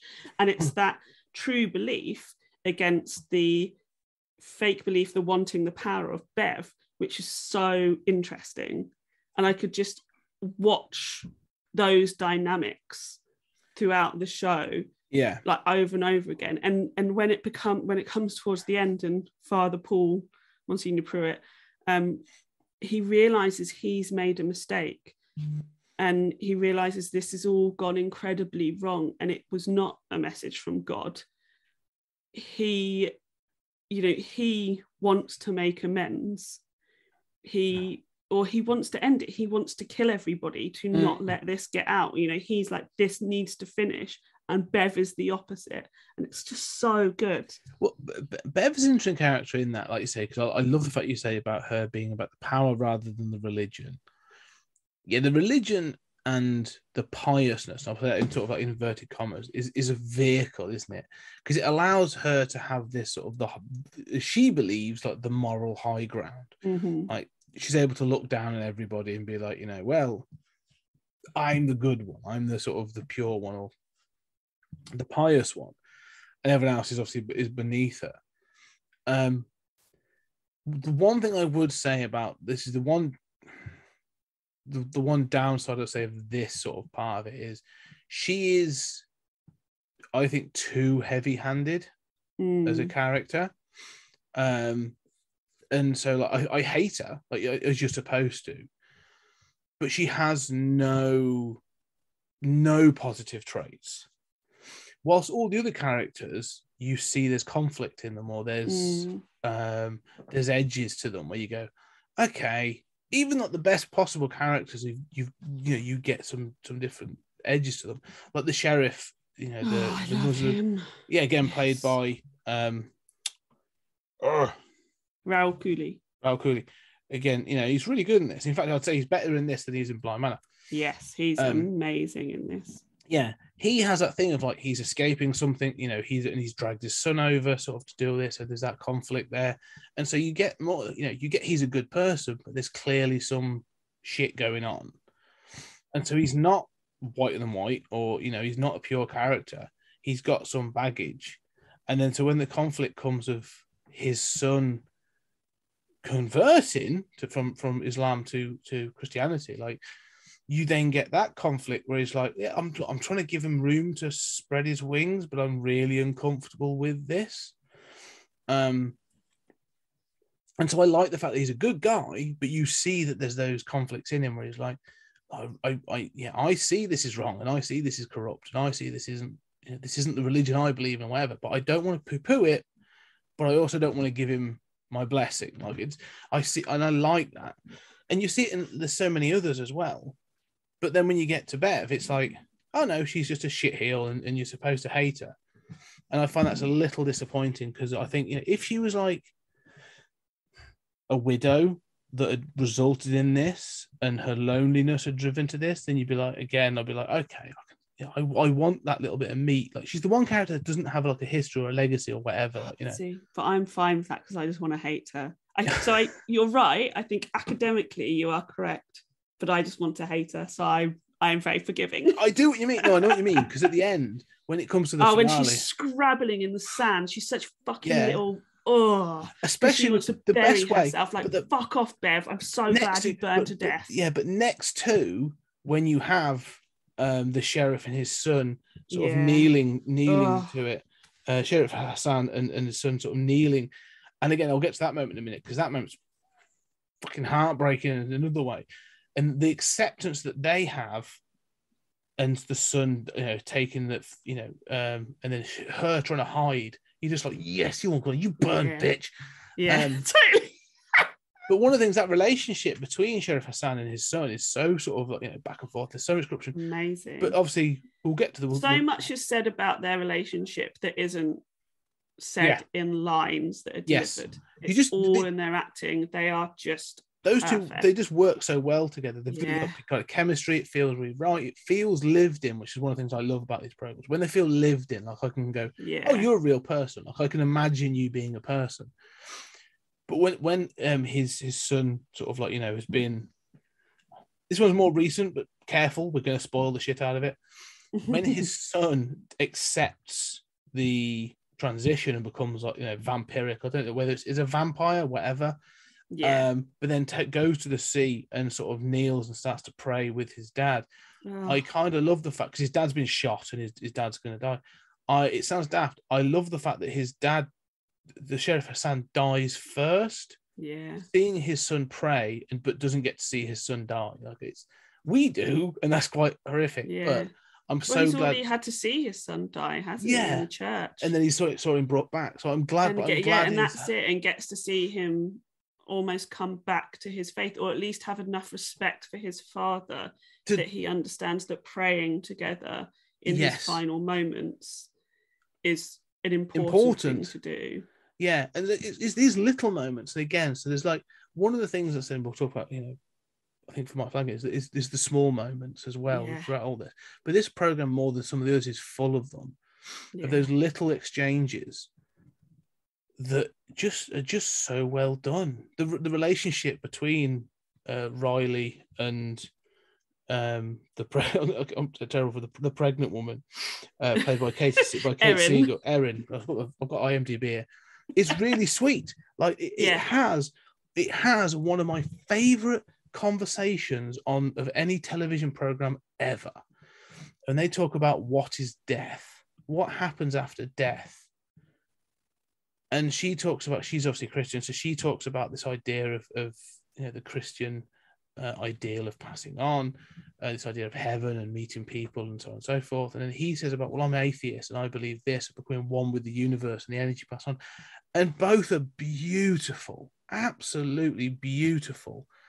And it's, again, just this really cool moment that you've set this up. And then, unfortunately, knowing that, you're like, well, this isn't going to end well now, is it? Unfortunately. But when it doesn't end well, I'm like, they've had that beautiful moment there. They've had that moment, and I love it so much. So, and then that scene when he kills himself in front of her, basically, is what he does. Is on the boat. Yeah, is there, and that's the thing. That's not a small scene. That is a big scene, but it's played, but it's played like a small scene. And it is, and it's, the camera is held still. He focuses on what is happening.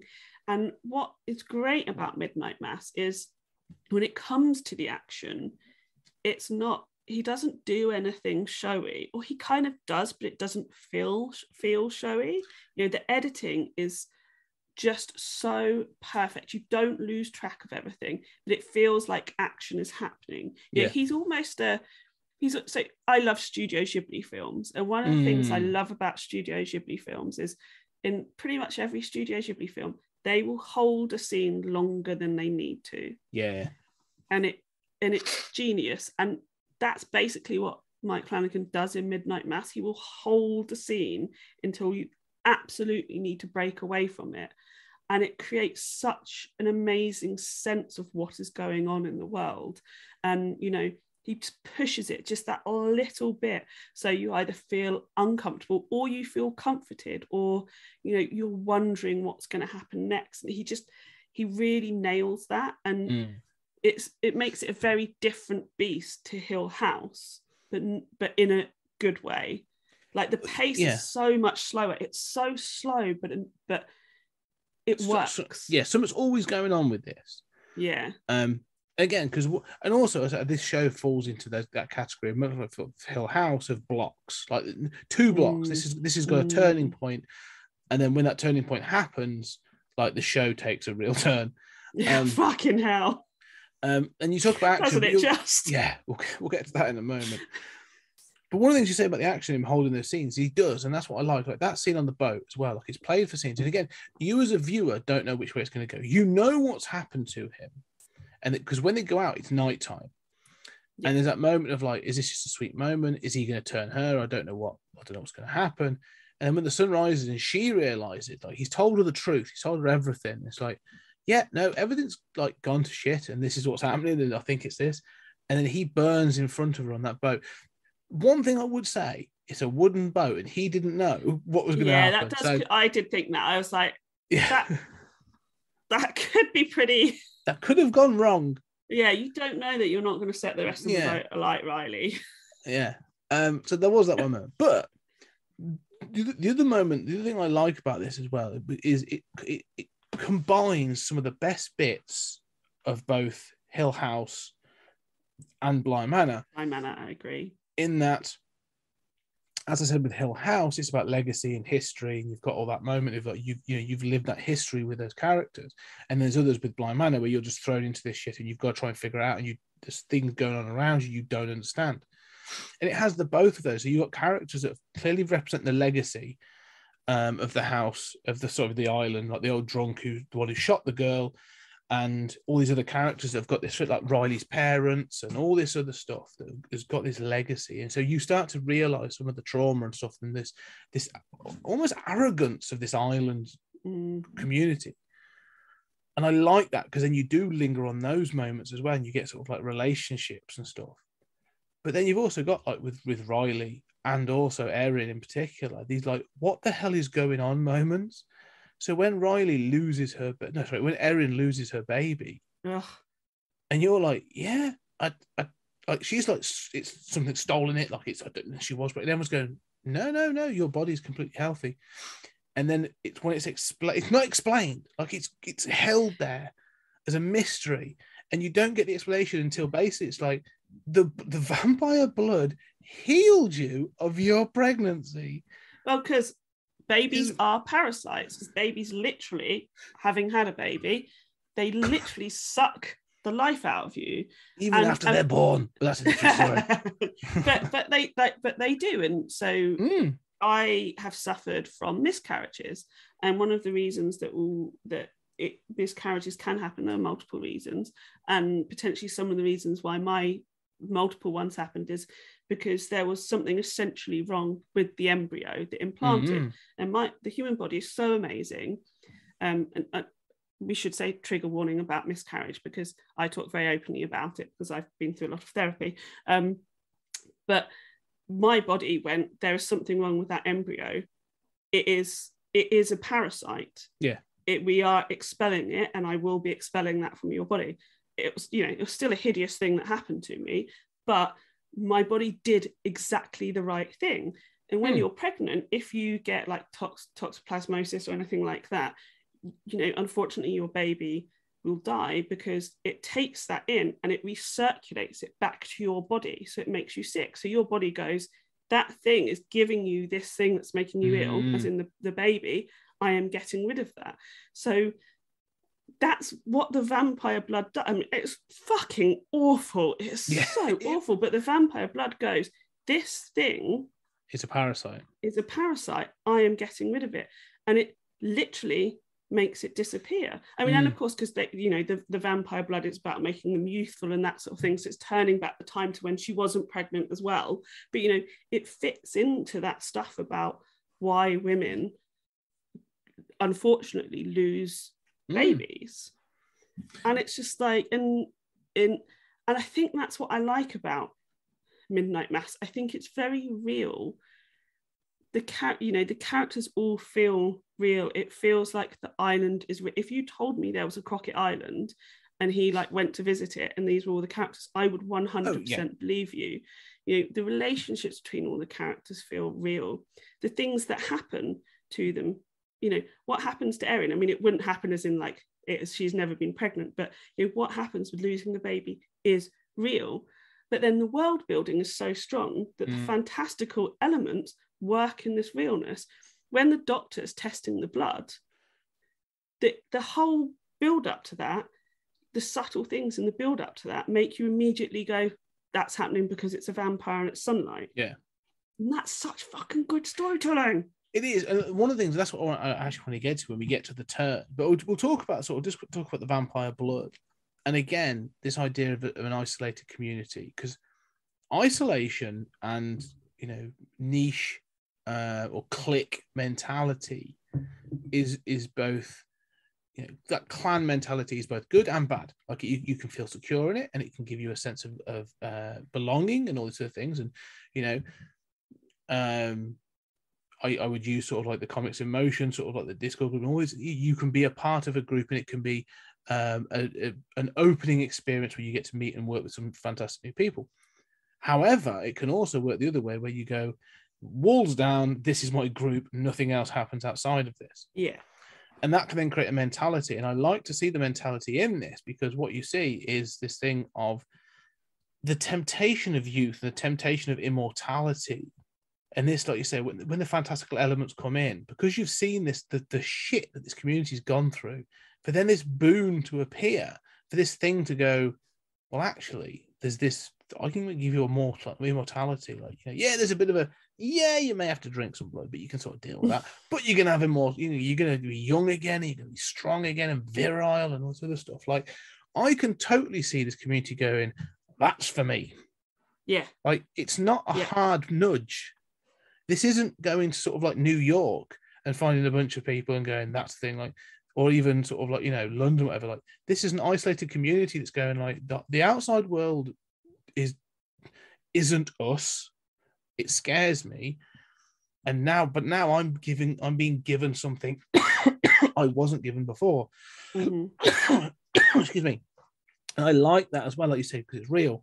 So when you do get to the turning point, in some cases, in shows or films like this, it feels forced, or it feels a bit like, well, as you said, no one would make that decision. That feels ridiculous. With this, I'm like, oh no, I totally understand why everybody's in that church. I get it. But let's talk about that turning point. Because you talk what about an episode. You talk about the action as well.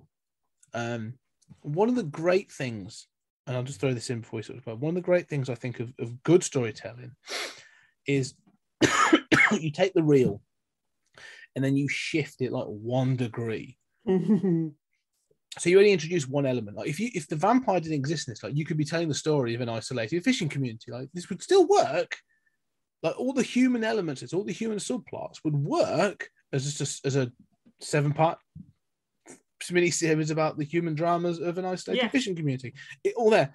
And then you go, and now I'm going to add in a vampire and the lore that goes with it. So it's not hugely fantastical. It's just one element and they stick with it and it keeps its own rules. And that's why I love it so much. But tell me about that episode then. So that episode, because I think it's for you to say.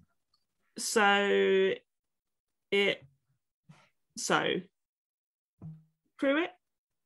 What should we call him? Should we just call him Pruitt? Because he's Father Paul, isn't he? But he's also Pruitt.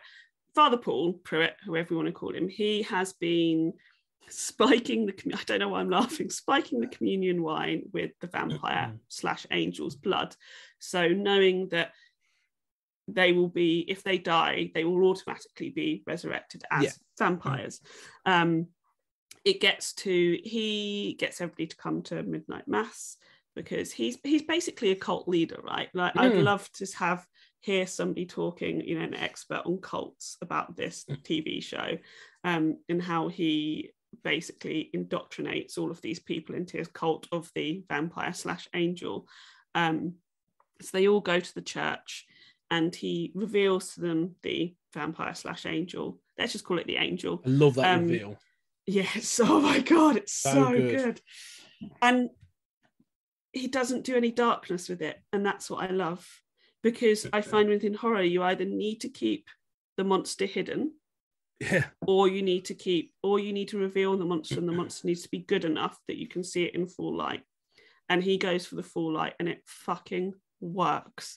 And so he reveals the angel and says, "I will give you eternal life. You will meet God.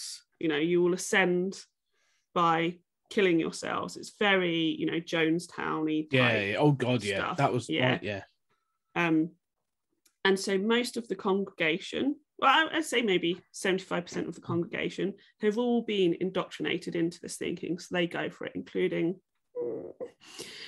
Hassan's son. So sad.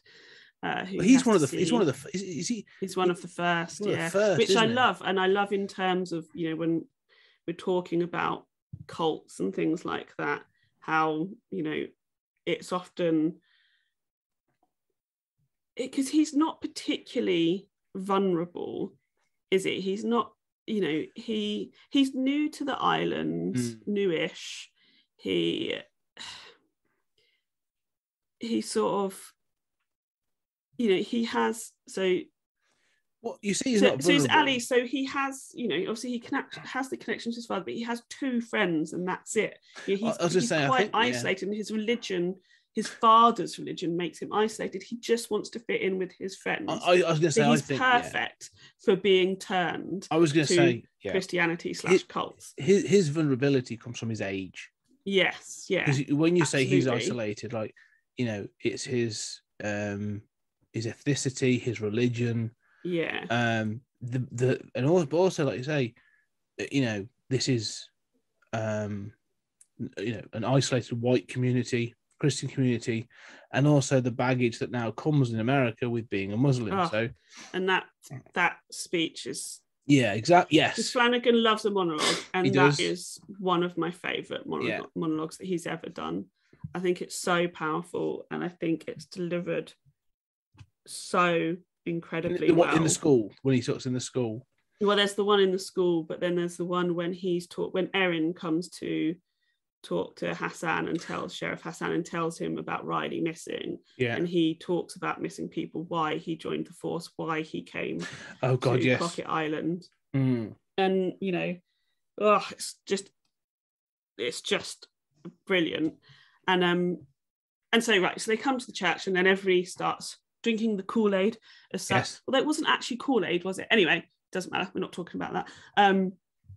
And then they start to revive as vampires. And the plan from Father Paul was that he would like introduce them slowly, get them to understand, because it is about being in touch with God. It's about an angel. It's not about vampire bloodlust.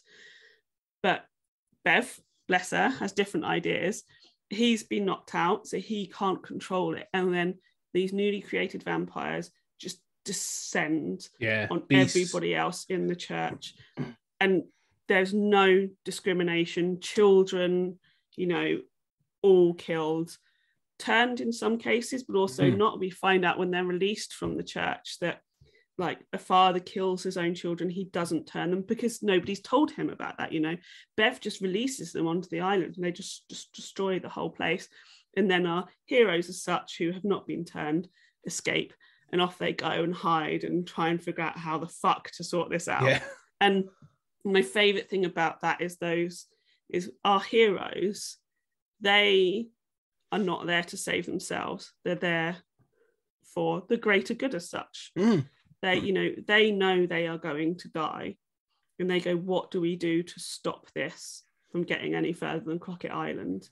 But it's not done in a superhero cape way. It's just their utter resignation that this is what's going to happen and they need to do something about it. Yeah, it's a twist on the mentality. It's that thing of that we've been, you've seen the population of the island saying that the outside world, everything beyond the island is bad, is the other. And now you actually see islanders taking on actions to protect that outside and that other that they feared and hated. And so there's that realization of actually it was never that bad. But so I do like that twist of actually like the isolation becomes both a blessing and a curse, or a curse and a blessing, if I that way. But you're right. It's that sacrifice, isn't it? That acceptance of sacrifice. Although saying it, the ending of this show has the two kids in the boat. And so you do think sort of like, because again, this one doesn't end clean cut, and we'll get to that in a little bit. But like I said, once that vampire has been introduced, once we've had that moment, and again, one of the things I will say is the whole show just changes. It's so it good. Does. It literally on a dime. Because you then get, you said about the action, about the editing. One of the things I like about this, and it's about jump scares as well, is they're held. Like, there's some moments and like all of a sudden it's like bang, and then like the vampire attacks, where it attacks Riley, or I think there's a moment where it sweeps down and like flies off with someone, and some other bits. Like, there's these moments when, and it's the same with when Monsignor sort of like when he loses it and he attacks that guy, starts biting into his head. And all that stuff, you're like, it comes out of nowhere. And you're like, but you're not. And he's just like drinking Joe Polly's brains. Yeah, but it's not like a little dog. But it's not like it's not done for gore's sake, because you've had none of it. So when it happens, you are like, oh Jesus Christ! Like that's not what I was expecting. It's so much more effective. It's so much more of a gut punch. And so I was really impressed with that, of how he sort of his restraint on hitting you with those moments, because there's others that be like, right, we've turned the corner, now it's all on, and it's going to be a completely different thing. And let's go 30 days of night, exactly. That's the way it could have gone. Exactly. And so I'm glad that he doesn't do that, because I think he really does hold off and as well. However, the visuals when they start to burn the town, which is an odd thing, because they start to burn all the accommodation, but they're like, no, we've got somewhere to go. And it comes down to like, we've just got to destroy all ways they can shield themselves from the sun. Otherwise, the next night they'll be And so I like that resolution that it comes down to that. And obviously you see them sort of dying off one by one. They kill off the fishing boats and they do all these other bits and pieces. All of it's so meticulous and so well done, but it feels like a plan, but like not like a master plan. It's just more like, well, this is what we've got to do.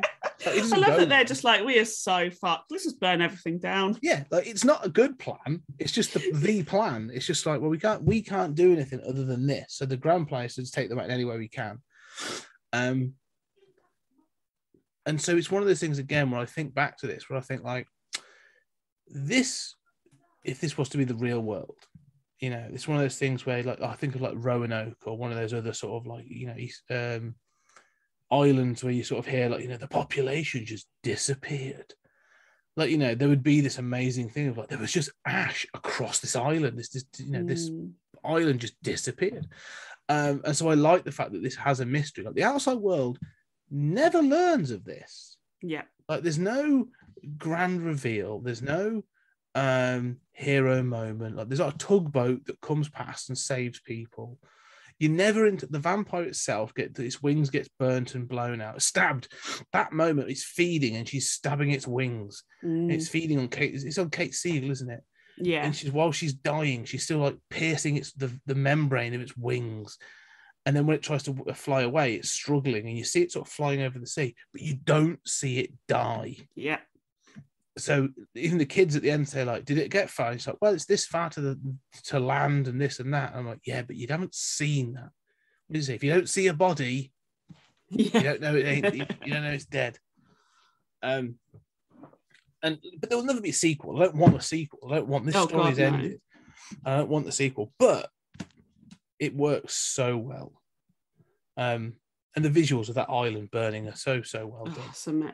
The visuals of that at the end, and then with Riley's mum, and is it Annie, leading, like becoming, you know, she comforts all of these people who've done these evil, terrible things. Yeah, because as far as we know, every single person who gets turned then goes and kills somebody else, or at least comforts them with song, and then you get that song rising, and for some reason it works. It could be incredibly cringeworthy, and it is not. It works so well. The song rising and the flames and the dawn coming, like it's so effective. But again, it's that thing of how it's done, isn't it? Like, because it could, you say, it's the restraint with which he uses these things. Like the song in it, sort of like it drifts off into the wind. It's not ended with like a howl or a scream or anything. Like there's others would be tempted to do that kind of thing where they're like, oh, I'm now going to have everyone, the sound of people, or I'm going to see people burning or whatever. No, you don't need to see that. You know they're done for. Whether it's the fire or daylight, you know they're done for. So just have them singing, and we'll have these moments individually, like Bev on the beach, and Hassan and his son, and those other things. Like you see those moments, rather than, like you say, having some sort of like big spectacular moment of all like Blade, where it'll burst into sort of ash or something. It's not that, and I like the fact he does it. That's the thing I think with Mike Flanagan across all of this has been restraint. Like he knows when to do things, but he holds back. Like he really does hold back in a good way. Anyway, so any final thoughts then on Midnight Mass? I could probably talk about it for longer, but we've been talking for such a long time, and I don't envy you having to do any editing if you're going to do any at all. It's been a great discussion. I just love these rolling discussions. I just think it's a show that it's so different to a lot of his previous work. I think you can see how he gets there, and it's so, you know, it's so different to, like, I did not know what to expect after watching 3 episodes of this, and I think that shows how special he is as a writer and a director, and it stays with you like Hill House long after it, you know, you finished watching it. And I think they are so different, and that's pretty amazing that he can create these 2 different, very different things, and they have an equal impact on you. Well, one thing I would say is he's clearly, you know, he's not old. He's still got a lot of time to produce a lot of, you know, some good stuff. However, his batting average across all the things we've talked about, all horror, so he's all, you know, he hasn't gone off and done like a rom-com or something else. I mean, yeah, be interesting if he did. I don't know if I want to see that or not. I just don't know. It would just start with childhood trauma. And then, that's all I suddenly thought of. Like, all I can say is though, and you know, I don't think it gets said. I don't think it's been said. Maybe I'm wrong, but like to me, having gone through all this and watched these shows and the films, Mike Flanagan is becoming into that echelon of master of horror. Yeah, absolutely. You know, we talk about like movie directors, like, you know, like they talk about like James Wan and all that sort of stuff. And I'm like, yeah, I'm very iffy on sort of like the Conjuring or the Insidious universes and all that kind of stuff. Hit and miss. But Flanagan's hit rate, I can't dispute it. Like we bagged on some stuff, but like other stuff is fantastic. And I do believe at some point, like, you know, the guy is going to be considered a master of horror. I doubt he would even care on my lowly opinion, and I'm not going to be saying anything that's sort of kind of blown anybody's mind, but he is a genuine talent. He is a steady hand if you want somebody to deliver a just fine horror, and I think he does that incredibly well. But he is also inventive and creative without getting up his own arse. You know, like Midnight Mass is his passion project. He could have, and he's obviously been given money to do it, because if this was on paper in front of somebody, I'm surprised it got signed off, to be honest. Well, this is Netflix. Netflix signed all kinds of stuff. But fair enough. But also, you know, it is something that many other people could dump somewhere else and be like, oh no, like I don't see how this works. And it's like he's taken a risk with Midnight Mass, but he hasn't, because he's so good at what he does. I agree. That it was kind of always going to be gold. Yeah, I agree. I think it was always going to be good. I'm very comfortable with anything he does. And I hope, you know, he's come along at the right time, at the golden age of the golden age of television. So I love this age of television and horror. It's amazing. Yeah, we're getting some great stuff. Before we wrap up, then, as we said, he's got one more up his sleeve at the moment. He's got another one in the process. And he's Flanaganizing the Fall of the House of Usher. And I think they're just calling it House of Usher. Now, this is an Edgar Allan Poe story. I have read the story. It's good, but rather dense. But I feel that's more of Poe's writing. Like, it opens with a paragraph that's one sentence. It's mental. I've never seen so many commas. But the thing, I also really like the House of Usher, Roger Corman, Vincent Price film from 1960 or 61. And so I know the story, this idea of sort of like, you know, this so the story basically is a young gentleman. He's coming to this house. Who he is courting or wants to court the young sister, but the elder brother is basically saying you can't, because we are cursed and we are trapped in this house, and we are fragile. We are as fragile as this house. And during the proceedings of this discussion, this debate that goes on, it's this sort of gothic horror. The sister dies, or saying in inverted commas, dies, and is struck ill. And in the process, at the end of it all, basically, when she does die, the house starts to fall apart and all this other stuff. It's the fall of the House of Usher. It's a sort of a gothic horror kind of thing. What do you think he's going to do with it? Just a brief speculation. So it's only 8 episodes, I believe, isn't it? And it's yes. being split, isn't it? I think he's doing some of it and then somebody else is doing the rest in terms of directing. I don't know about but writing. I believe he's writing it all, I think. Oh, fantastic. Because I believe the reason he's doing that is he's done all the writing, but he said he couldn't do all the directing because he's given so much of himself for these other shows. He was like, physically, I can't do that. Yeah, I actually can't do this. I think there will be some family trauma between the brother and sister, obviously. Yes. Which may go back to some sort of childhood trauma. Thank you, Flanagan. Just make us all feel sad. I think that the relationships will be handled incredibly well. I think that's what we can expect. I certainly expect there to be extra characters outside. So there's 3 main characters. Yes. I expect there to be extra characters that will bring things, you know, sort of extra dimensions in. I don't know where he's going to go with it, because before, when it was like he was doing Bly Manor, I was very much like,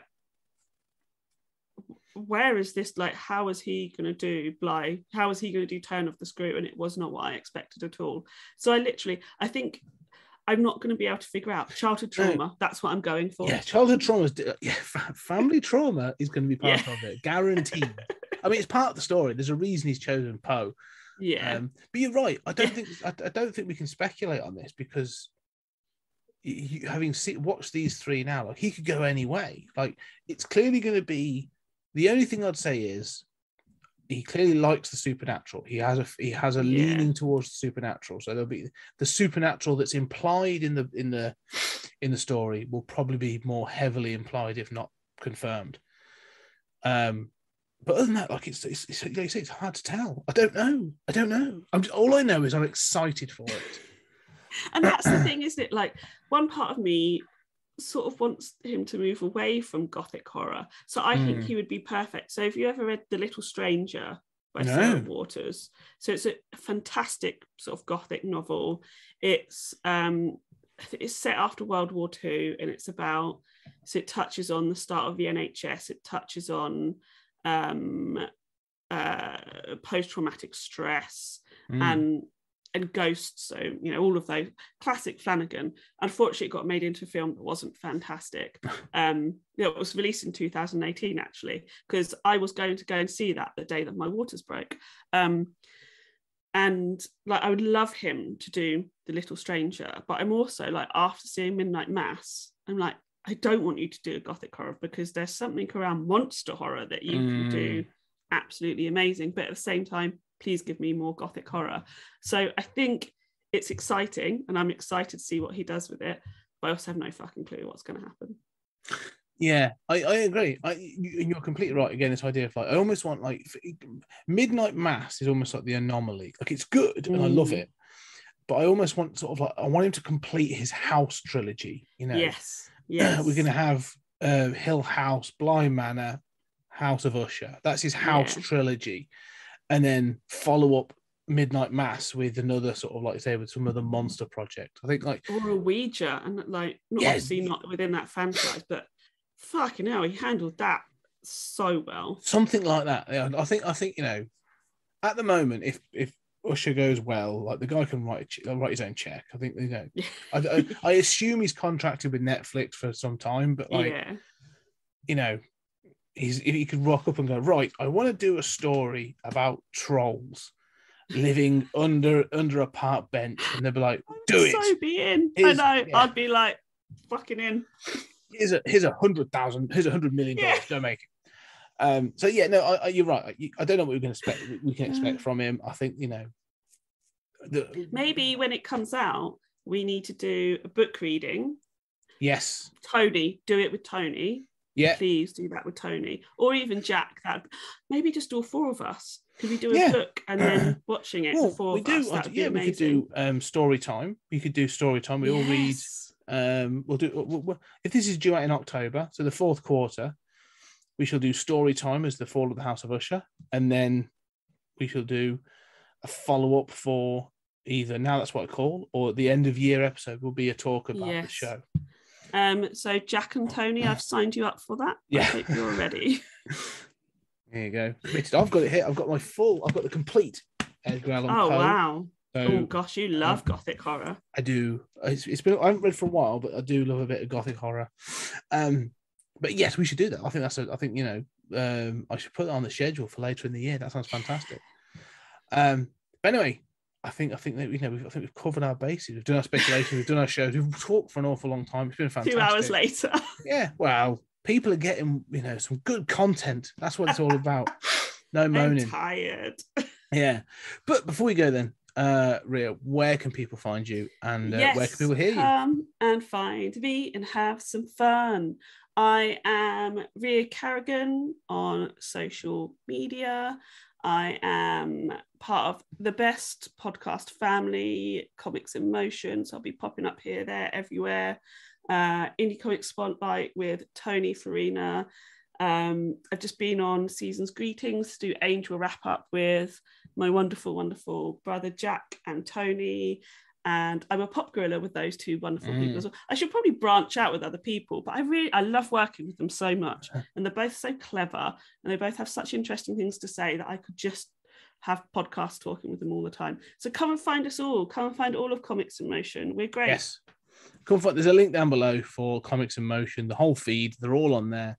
It is amazing. And you're right, Jack and Tony, like, wonderful to work with. But both of them have been on this show multiple times. Yeah, loads of times. You've done some great books with Jack.